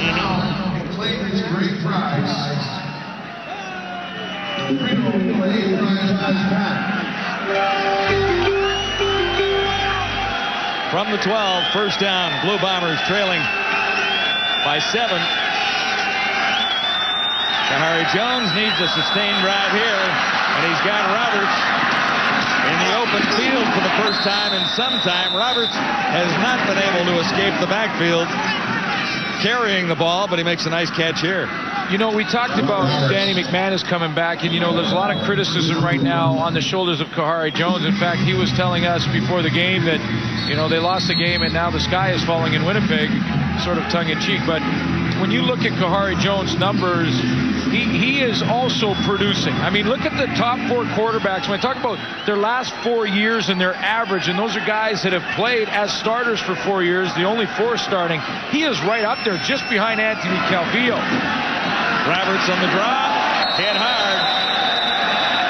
Donovan Carter. Talking about Kahari last week in the losing cause, over 400 yards. Yeah, and he played well. He played very well. But take one more look at these numbers. If you were at home and you said, okay, I'm going to draft a quarterback, and here's my 4. This is their average over the last 4 years. And you look at that list, you look at and you consider the age of the quarterbacks. Danny McManus, 39. Damon Allen, 41. Still playing fantastic football, both of them. But I think Kahari Jones might be one of your number 1 draft picks. And he led in touchdowns after Calvillo, yeah. So you know, I mean, he is playing good football. Just needs some help. Second down, he'll get it here. Bobby Gorgeous, Robert Gordon made the catch, and he's had a few tonight in critical situations. That's number 7. So he's become the go-to guy, and with only 1 reception last week, I think he might have been feeling a little bit of pressure as well. Number 84 for the Bombers. Well, yeah, I mean, they all do. And high expectations again. When we talk about it, they expect big things out of this football team in the province of Manitoba and in Winnipeg. This will be the last play of the third quarter at Ivor win. Nice play action fake by Kahari Jones. Wade Miller gets into the game. Made the catch there and turns it into a first down. Does not see a lot of action except on special teams, but he comes up with a clutch catch right there on the final play of the third quarter. At the quarter, brought to you by Reebok, the only brand that hangs in every CFL locker. 7-point game after 3 quarters. Should be an interesting 4th. We've been talking an awful lot about the Hamilton Tiger Cat offense, but the Jock here is going to point out some strong defensive play as well. Yeah, as the fans know, I love describing things in the field of football that people just don't know unless you played the game. Let me show you something that Jamonte Battle does right here. He's a rookie here, and this point right now, he's looking in Stiegel's eyes. Believe me, folks, he sees the eyes widen. He knows the ball's in the air. He's got two choices. Do I turn and track the ball and knock it down? Or do I stay focused on Siegel's eyes? And when his hands go up, my hands go up. Now, he decides to go for option 2. Sticks his hands right in there, and he just goes for option 2, makes the right choice, and breaks up this play. That is an incredible play by a very young guy out of Catawba College. Bob Lancaster, Ron Lancaster's son's a DB coach down there, and I guess he recruited them. What school is that? Catawba College. Where is that? Do you know? I don't know. Whoa, guys. Catawba College, Salisbury, North Carolina. They're the Indians. Know your football.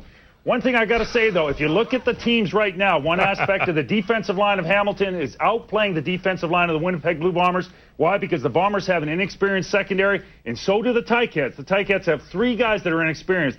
But right now, Hamilton has been able to take advantage of the secondary of Winnipeg a heck of a lot better than the other team has right now, Dave. He knew that. That's the scary thing. Scary. He knew that. That is the scary part of the whole thing. Know your football.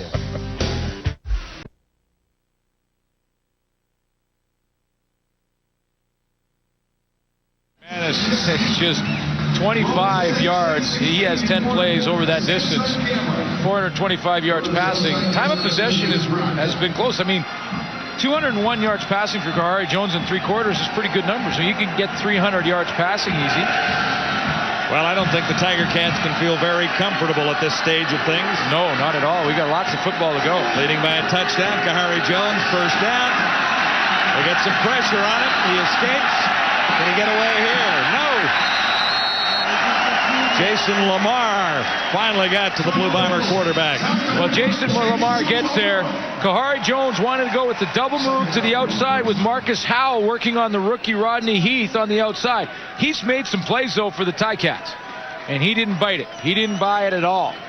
So Jason Lamar comes up with the tackle because his corner played well at the point of attack. And that's the 3rd sack of the evening for the Tiger Cats. Montford with 2. Lamar has 1 for Purolator.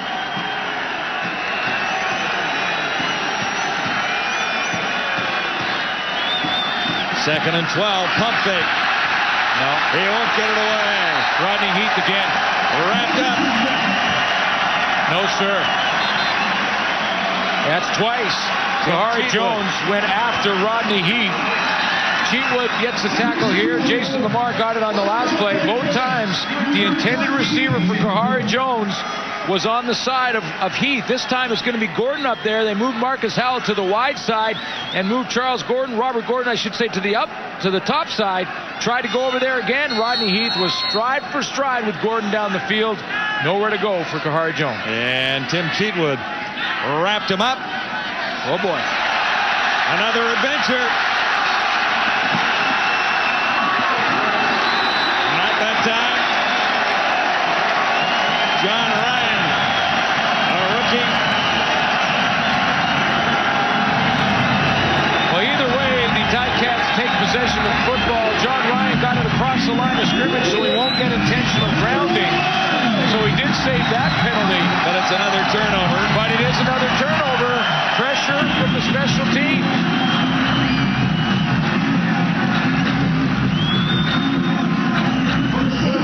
Both rookie kickers have had their moments of adventure tonight. That was John Ryan's turn earlier. Jason Curry of the Tiger Cats had 1 block and a pressure that turned into a turnover against Hamilton. So at midfield, it's first down for McManus and the Ticats. No one open. And a penalty marker down. The Cats is still. Amerson. The coverage was too tight on him. That drew a flag. Made the catch anyway. Made it anyway. Cedric Dickerson was fighting with Amerson down the field. Danny Mack, to start things off, has all day to throw the football. Dave Ritchie said, "I'm concerned with lack of pressure from my front four." McManus had all day. What a catch at the other end from Archie Amerson. Didn't need the flag. 44 yards. Amerson has contributed. And as a defensive back, John, that hurts. That hurts because you know you got the penalty because you couldn't find the football, and then he caught it anyway. Yeah. That hurts. From the 10, a couple of cracks at it here. McManus to the end zone. Too far. No markers. Morreale was the intended receiver. You know, that is a pretty catch, and it deserves one more look, because Amerson was just telling us right there, look, I got spun around. Watch this, folks. This is a pretty picture coming right at you. And watch how Amerson, he got spun around, pressure around him, distractions everywhere, bodies flying, and he comes up with that catch. Oh, boy. Great pictures there from our end zone camera guy, Jimmy Young, who would like to send along birthday greetings to his dad, Gord, back in Winnipeg. Huge Blue Bomber fan. Nice pictures, Jimmy. Yeah, way to go, Jimmy. There he is, 73 years young.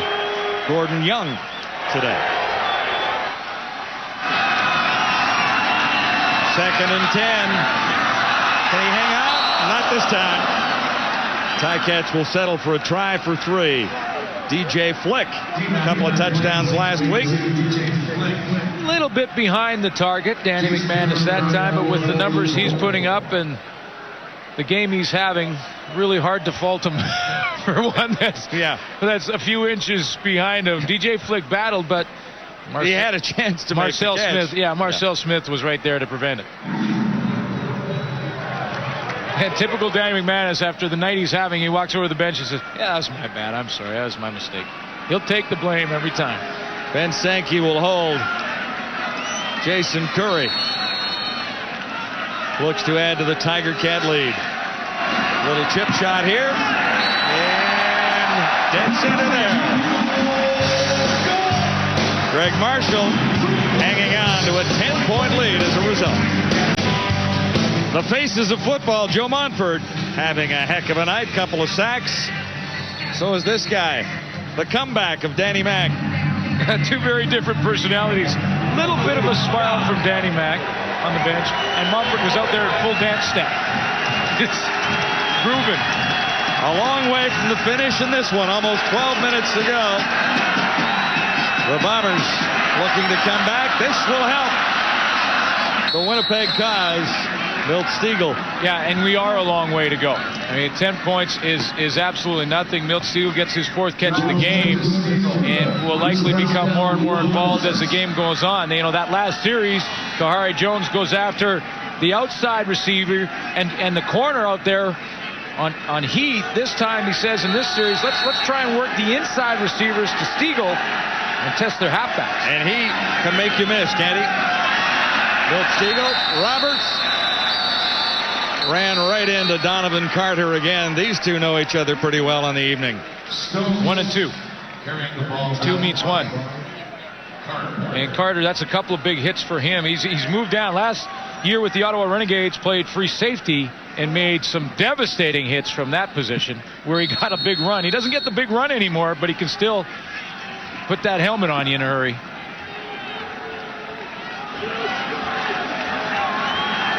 Second and 10, Blue Bombers. Just across the Winnipeg 50.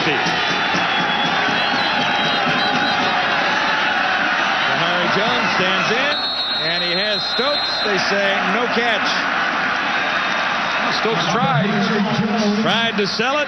Umpire turned around, waved it off immediately. Zone coverage with the linebackers so concerned with moving to the outside and helping on Stegall. They leave the middle open, but that looked like it just barely touched the turf before it got to Stokes' hands. So the Bombers will kick it away again, and this time Ryan does get it away. Return. Craig Yeast went the wrong way there. Danny Mac is back. Ticats by 10, and we'll be back. Wendy's Friday Night Football. It's fun to be an Ivor win again. Claude? No question about that, John. In fact, tonight's crowd, 25,712. Here's some of them behind me here. It is, in fact, the largest crowd for an opening day in Hamilton Tiger Cat history. So Bob Young certainly has done a lot of great things turning this program around. The field, the product on the field has been great, but of course the fans in the stands are equally as great, and tonight it's a record crowd, guys. And the Tiger Cats have looked great themselves. McManus threw that a little too far. Well, they put on a show for the crowd, and that's approaching capacity when you get up to that number. So, flag down. Faces of football in Hamilton.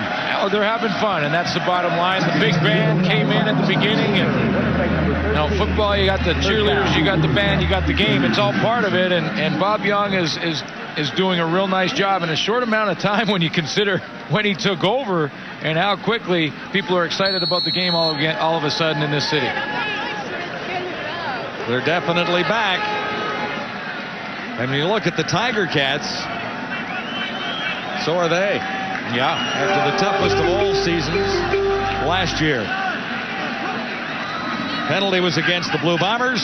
It'll be first down, and another first down for the Tiger Cats on the connection with Breedlove, who has been a favorite target of Danny McManus tonight. But there is lots of football left, John, and plays from the Winnipeg defense like Terry Ray made on the special teams. Now, it has been a lot of Hamilton, but I want to show you Terry Ray up at the top. He annihilates his guy at the line of scrimmage right there. It was right at the top. Now he hits another guy down on his way down. Watch, follow 25. Here he comes across, and then Craig East tries to turn back, and he puts him right in the ear hole. That's second effort on a special team that'll bring your football team back, and there's lots of time for the Bombers. Terry Ray getting a start tonight. He was not the Blue Bombers starter last week. Far side. And a little over DJ Flick. And it's only a 10-point lead. And yes, Danny McManus is having a night. They put on a great show, the Ticats have on offense. But you don't feel comfortable yet. Nowhere near. Nowhere near. And those little plays, I wanted to point that Terry Ray play out because those little plays are noticed by your teammates. And your teammates can rally around things like that, and then all of a sudden you make one or two defensively, and bam, you're back in that game and have some momentum. So plays like that can make a big difference. We'll see if the Winnipeg Blue Bombers can capitalize on it. 10 points, definitely not enough to feel comfortable with 9 minutes to go. This will help Morreale down to the 40. And it's another Tiger Cat first down. Mike Morreale has really made a difference to this Hamilton passing game.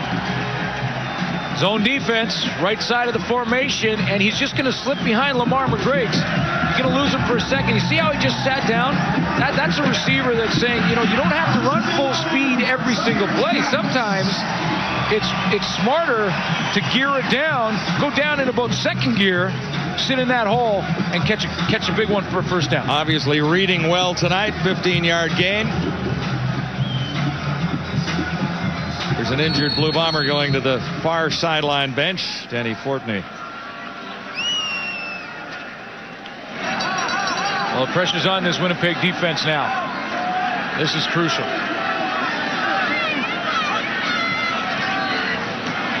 McManus has time again. Settles down. Breedlove again. Seeing Danny McManus right now, not only does he have his rhythm where he can put it on a spot, he has good timing, but he knows when to drop it in there. That throw to Mike Morreale, not a real hard throw. That throw on the outside to Breedlove. Yeah, he let that fly, didn't he? Yeah, that was a laser because he knew he had to put some heat on it to get it outside. So he throws that soft one over the middle to Morreale because he knows he's got good position. Now that one is on a rope. That's on a rope coming right to the sideline because when Breedlove turns around, bam, he has to have that football right now. Pass ball at regular speed right there. Shotgun McManus, first down. Yeast again. Made one miss. Ball came loose after the whistle. Well, Terry Ray is doing his part. Now, Terry Ray is trying to rally the troops for the Winnipeg Blue Bombers. This is a crucial series for their defense. He flew over there in a hurry.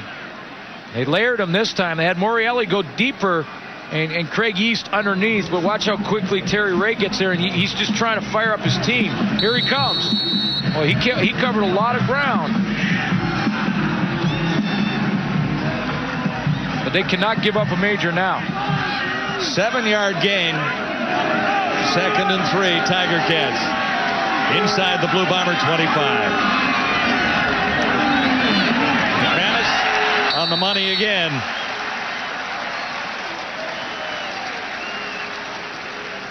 DJ Flick. And some of the credit here should go to Jamie Barassi, the new offensive coordinator for the Hamilton Tiger Cats. He's been a good friend of Greg Marshall's for years and done a lot of football camps with him and was hired, one of the first hires by Greg Marshall, wanted to get his expertise in here. What a nice job of mixing things up, calling plays with Danny McManus, letting Danny McManus call some of the plays. They say they go back and forth. Greg Marshall brought him in immediately. He's known him for 20 years, and he has done a super job in 2 games coordinating this offense. Bombers really need to get some pressure on this Tiger Cat offense. The touchdown toss, and there's contact there and a flag. In fact, there are 2 of them. Yeah, and I think that'll be incidental. I mean, their legs got tangled up, and Marcus Smith right now is arguing that point. He's saying, look, we both went for the football. Going to get a great look at it right here.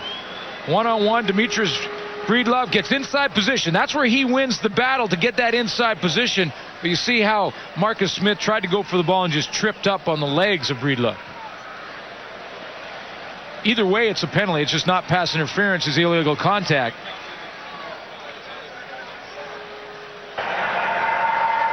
Pass interference. Well, they're calling interference. Winnipeg 31. First down. And they call it interference anyway. It would have been a penalty either way. I thought maybe the hand got in there too, but yeah. Okay. I saw the legs get tangled. Yeah, wow. Either way, they're marching off some yards, and this is devastating for the Bomber defense. Well, 1st and goal to go for the Tiger Cats, set up here with 6:33 to go. Yeah. McManus has taken some time off the clock on this drive as well. That's right. Has sustained it. Time-consuming drive that now you're guaranteed, if you protect the football, a field goal attempt should be a chip shot. 1st and goal to go.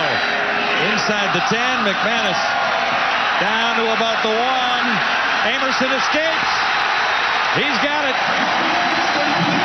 Archie Amerson in the grasp, but he broke free.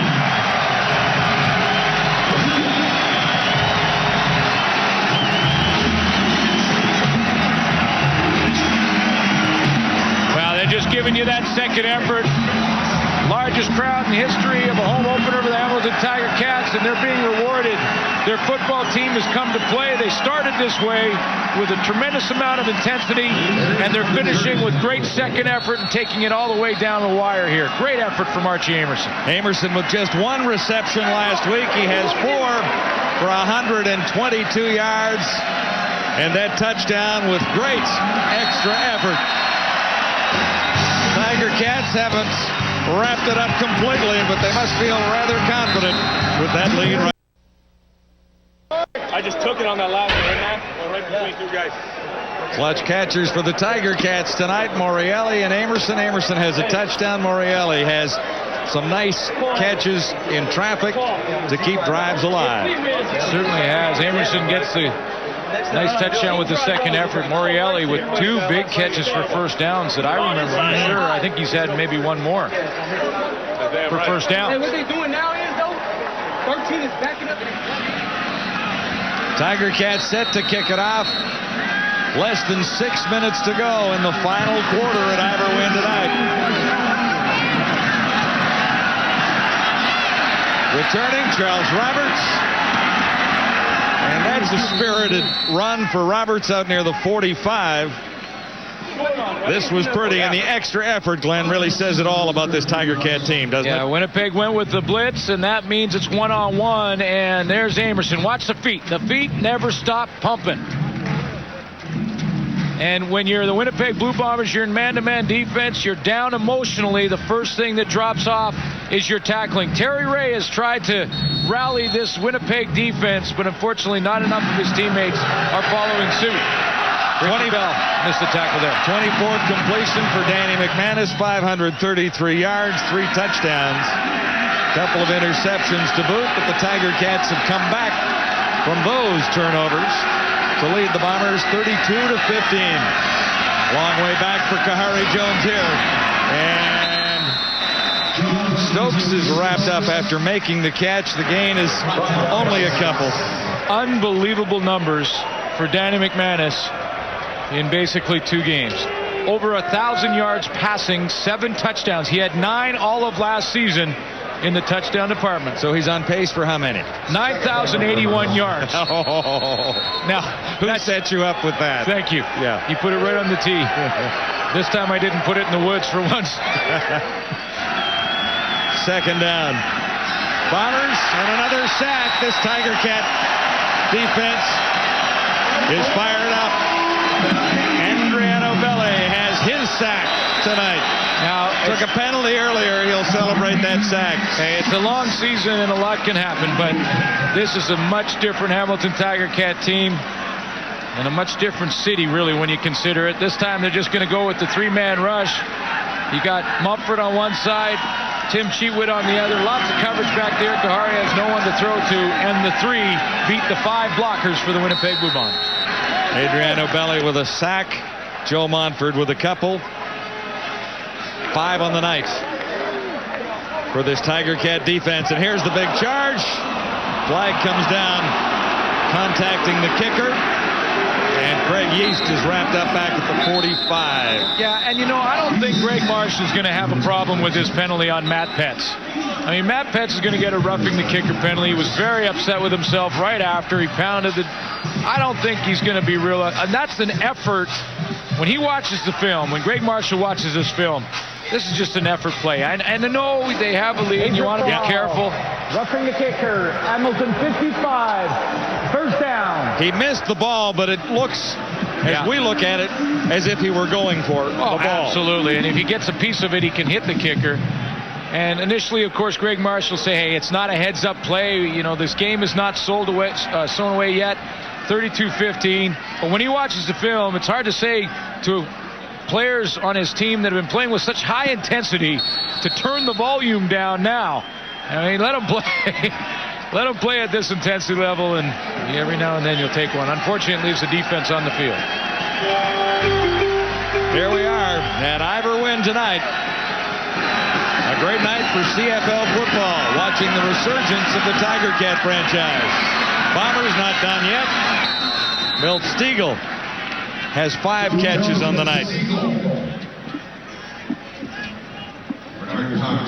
Now, Milt Stiegel has you know what he's done? He's found some yardage tonight and a couple of catches, but he has not been able to get in behind coverage.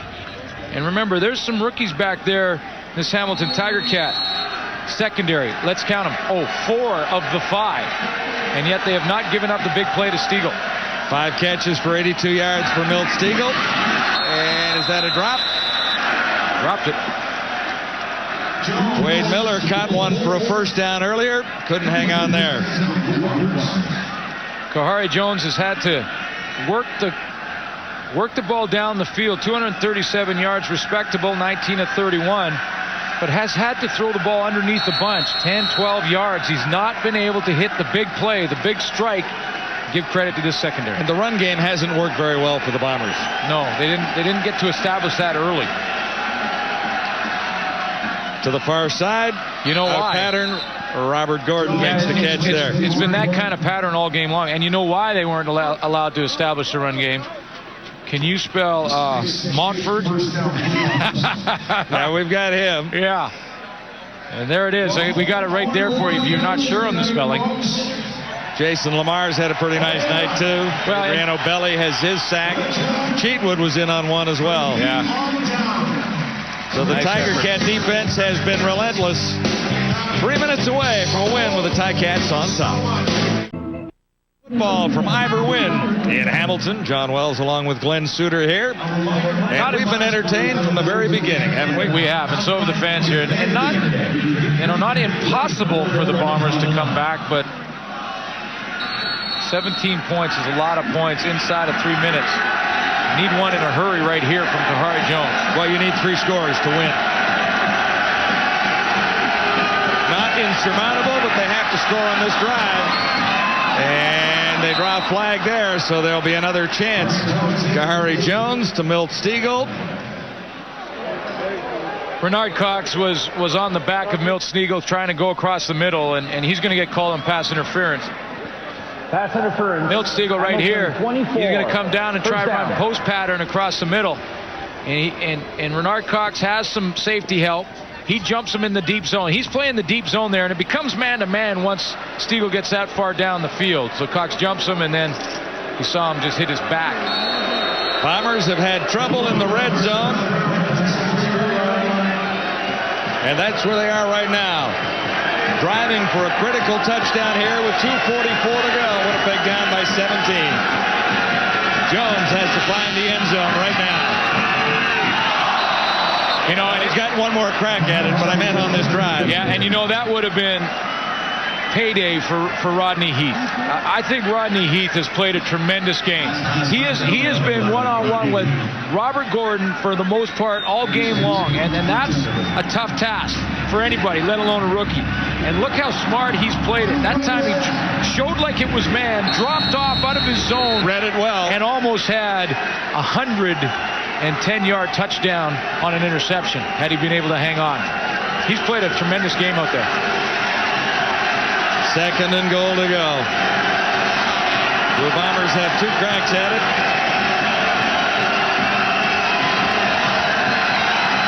The heat is on. Kahari has Roberts. Roberts has the end zone. Charles Roberts gets Winnipeg a little bit closer.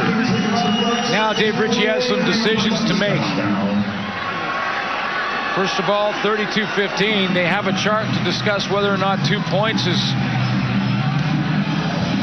a possibility here to go for 2, and I think that's what they may do. So Harry Jones just gets outside of pressure, and there's Charles Roberts left all alone. Now they're going to go for the single. It's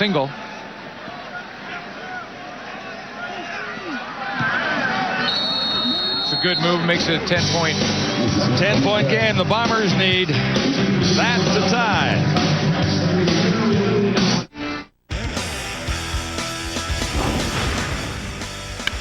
Hey, Mets fans, if you're heading out to Shea for the Subway Series July 2nd through July 4th, make sure to bring an old baseball cap. The first 5,000 fans to show up to each game with an old cap can trade it in for a new Mets orange cap, courtesy of Chevrolet.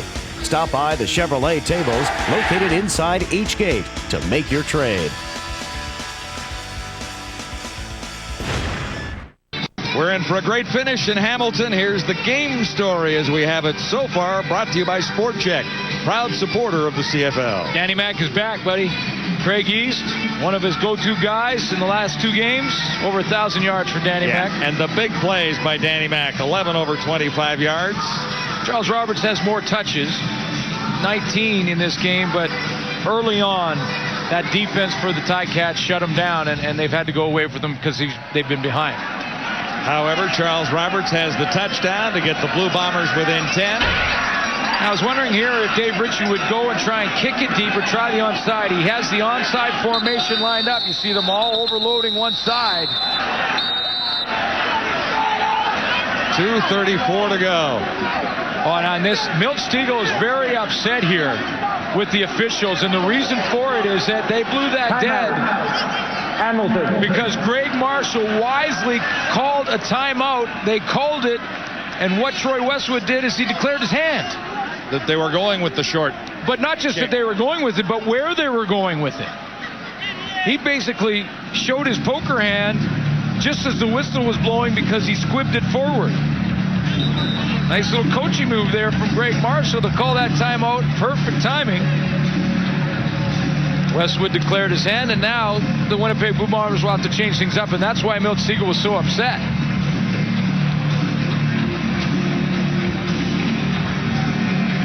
Now this is where the Bombers, this is how this works. The Bombers overload one side of the field. They cannot touch the ball unless it goes 10 yards. So what they do is they're going to load up over here, and the Ticats load up over here. Now this is a great part about this play. All these guys don't look at the ball. All they do is attack a man. Now the Bombers switch it up. They go to the backside. And it's whistled down again. Jason Lamar went high. Winnipeg number 7. Oh my. And now Westwood gets a delay of game call, and he's had to declare his hand twice. You don't win like that at the casino, do you? Well, see, what they do is in the first one, they loaded up the area that I circled for you. Then they were going to try and fool the Ticats by squibbing it forward. Delay of game. Winnipeg number 7. Going to retry.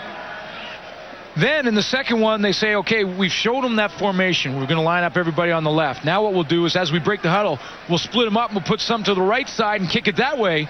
It's whistle dead. So here's what they do in the first there. The first series, Westwood says, we'll put everybody over here and we'll squib it up in here. That didn't work. It declared its end. Then we'll put them all over here and try and chip shot that side. Now what has he got left? Is there any more aces in there? I don't believe there's an ace. Now the Bombers had one extra player out there. They got off just in time. Well, now they're in a balanced set. They may just kick this deep.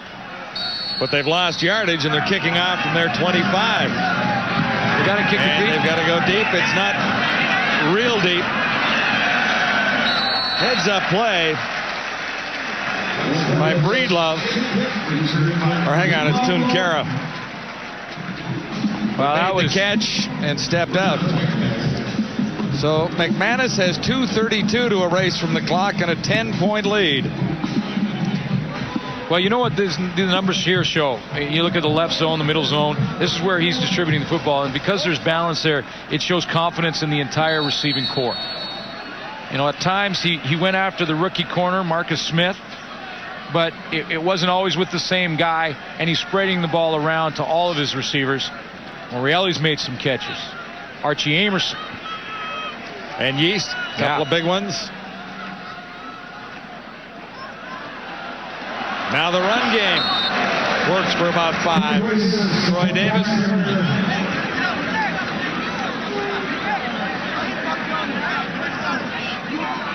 .228 to go. Now the big boys up front have a chance to have a little fun and go out there. And this was what Schultz loved about the game. Chris Schultz, former offensive lineman, you had to pass block for your quarterback all game, and sometimes that means you have to take some hits from those defensive linemen rushing, and then when you get to this point, everybody knows we're just going to run the ball, so those guys up front get a chance to lean a little bit on that front hand, get a little weight going forward, and take off and attack the defense. An injured Tiger Cat. Wayne Smith, the #1 draft pick of the Tiger Cats this year, played very well last week according to coaches, and he's obviously had a pretty good night tonight, being tended to there. 25,712. Football is fun again in Hamilton on a Wendy's Friday night. Tremendous atmosphere too, young crowd, lots of music to start the game. The big band we talked about, they're doing it right here in Hamilton. Ticats are 2:28 away from a 10-point win. Well, the good news for Hamilton, Wayne Smith walking off. He was trying to come around and pulling guard situation, and Maurice Kelly dove at his legs as he was coming around there, mostly to protect himself. Hope that Wayne Smith will be okay. #1 pick for the Tiger Cats in this year's Canadian draft. Well, if there was pressure on this Winnipeg Blue Bomber football team, and on Dave Ritchie in particular, before this game, it's huge right now, trailing by 10. They'll get the ball back, however. That was second down and a bunch, and Troy Davis is well short of the first down. Well, is it gladiator time? Well, even if the Bombers can stage a miraculous comeback, Winnipeg. The gladiator has been chosen. Couple of sacks for Montford. I like that. Yeah, but that's not why. That's not why Joe Montford is the gladiator. How about a tackle for a loss? Yeah, but this one here. Look at this one. Double team, fighting, tough. Couple hits in the backfield. The hustle continues. Hey, man, you see they let me play ball again, you know what I'm saying? Been 2 years. Getting away from that sting now, we about to play some football. And you're the gladiator tonight, pal. Joe Mumford, the gladiator for tonight's game. Tremendous game from Joe Mumford. Jason Curry on 3rd down. Less than 2 minutes to go. The Bombers need a huge return. There's Stokes. John, the great Caesar Marcus Aurelius said, once again, you've proven your valor. Joe Mumford, once again, you have proven your valor. Are you going to have a quote like this for every gladiator? Well, you got to watch the movie again, but nice job. Not to mention the fact that early on in the game he was pretty fired up and yelling into the camera, and poor Dave Randorf back there thought it was directed towards him, and he was a little worried. So I think that was directed towards him. I think it was also. The Bombers, nice game, Joe, have a minute 51, and they need 10 points for the tie.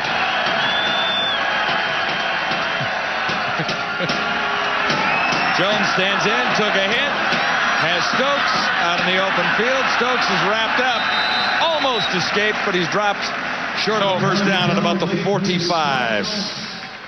Good pressure up front from the entire front four. We just talked about Montford, but they've been getting it after it, and you know the inside guys are the key. If Johnny Scott and Adriano Belli are controlling the middle of that defense, then it allows the outside guys, Cheatwood and Joe Montford, to do what they've been doing tonight, stuff like that, and putting big hits on the quarterback and then the backs in the backfield. Second down. Kahari Jones, far side. Oh! Got the completion over there. It's Bobby Gordon. Robert Gordon makes the catch there. Well, you know, Rodney Heath, I mentioned earlier, for a rookie on the corner, he's played well. This time he played very aggressively, just to the top of your screen. Little turnout pattern. This is something that Robert Gordon has done a ton of in this game. You see, he gambles to go for the football. Yeah. And then Gordon just breaks that tackle. 1:25 remaining. It's the Ticats by 10. Little drop play. Charles Roberts. Lamar, one of the Ticat tacklers there. And that might have been Roberts' here's the good biggest gain of the night. Yeah, here's the good news for the Bombers. They're now in striking range. In other words, Kahari Jones, with his arm strength, can reach the end zone on a throw. So that puts a little more pressure on the defense. And 10 points is not an unsurmountable lead for the Hamilton Tiger Cats. And remember, the Bombers have had some practice on their onside kick team now. Well, they have done that. They're definitely within field goal range if they decide to take the three here. Yeah, they need both. Jones. Kamal Peterson makes the reception, and it'll be another first down with 1:08 to go. So time is the Blue Bombers' enemy. They need a touchdown and a field goal, not necessarily in that order, but that's only for the tie. Yeah, and a young secondary for the Ticats have got to understand in the CFL, it is never over. Can't get complacent.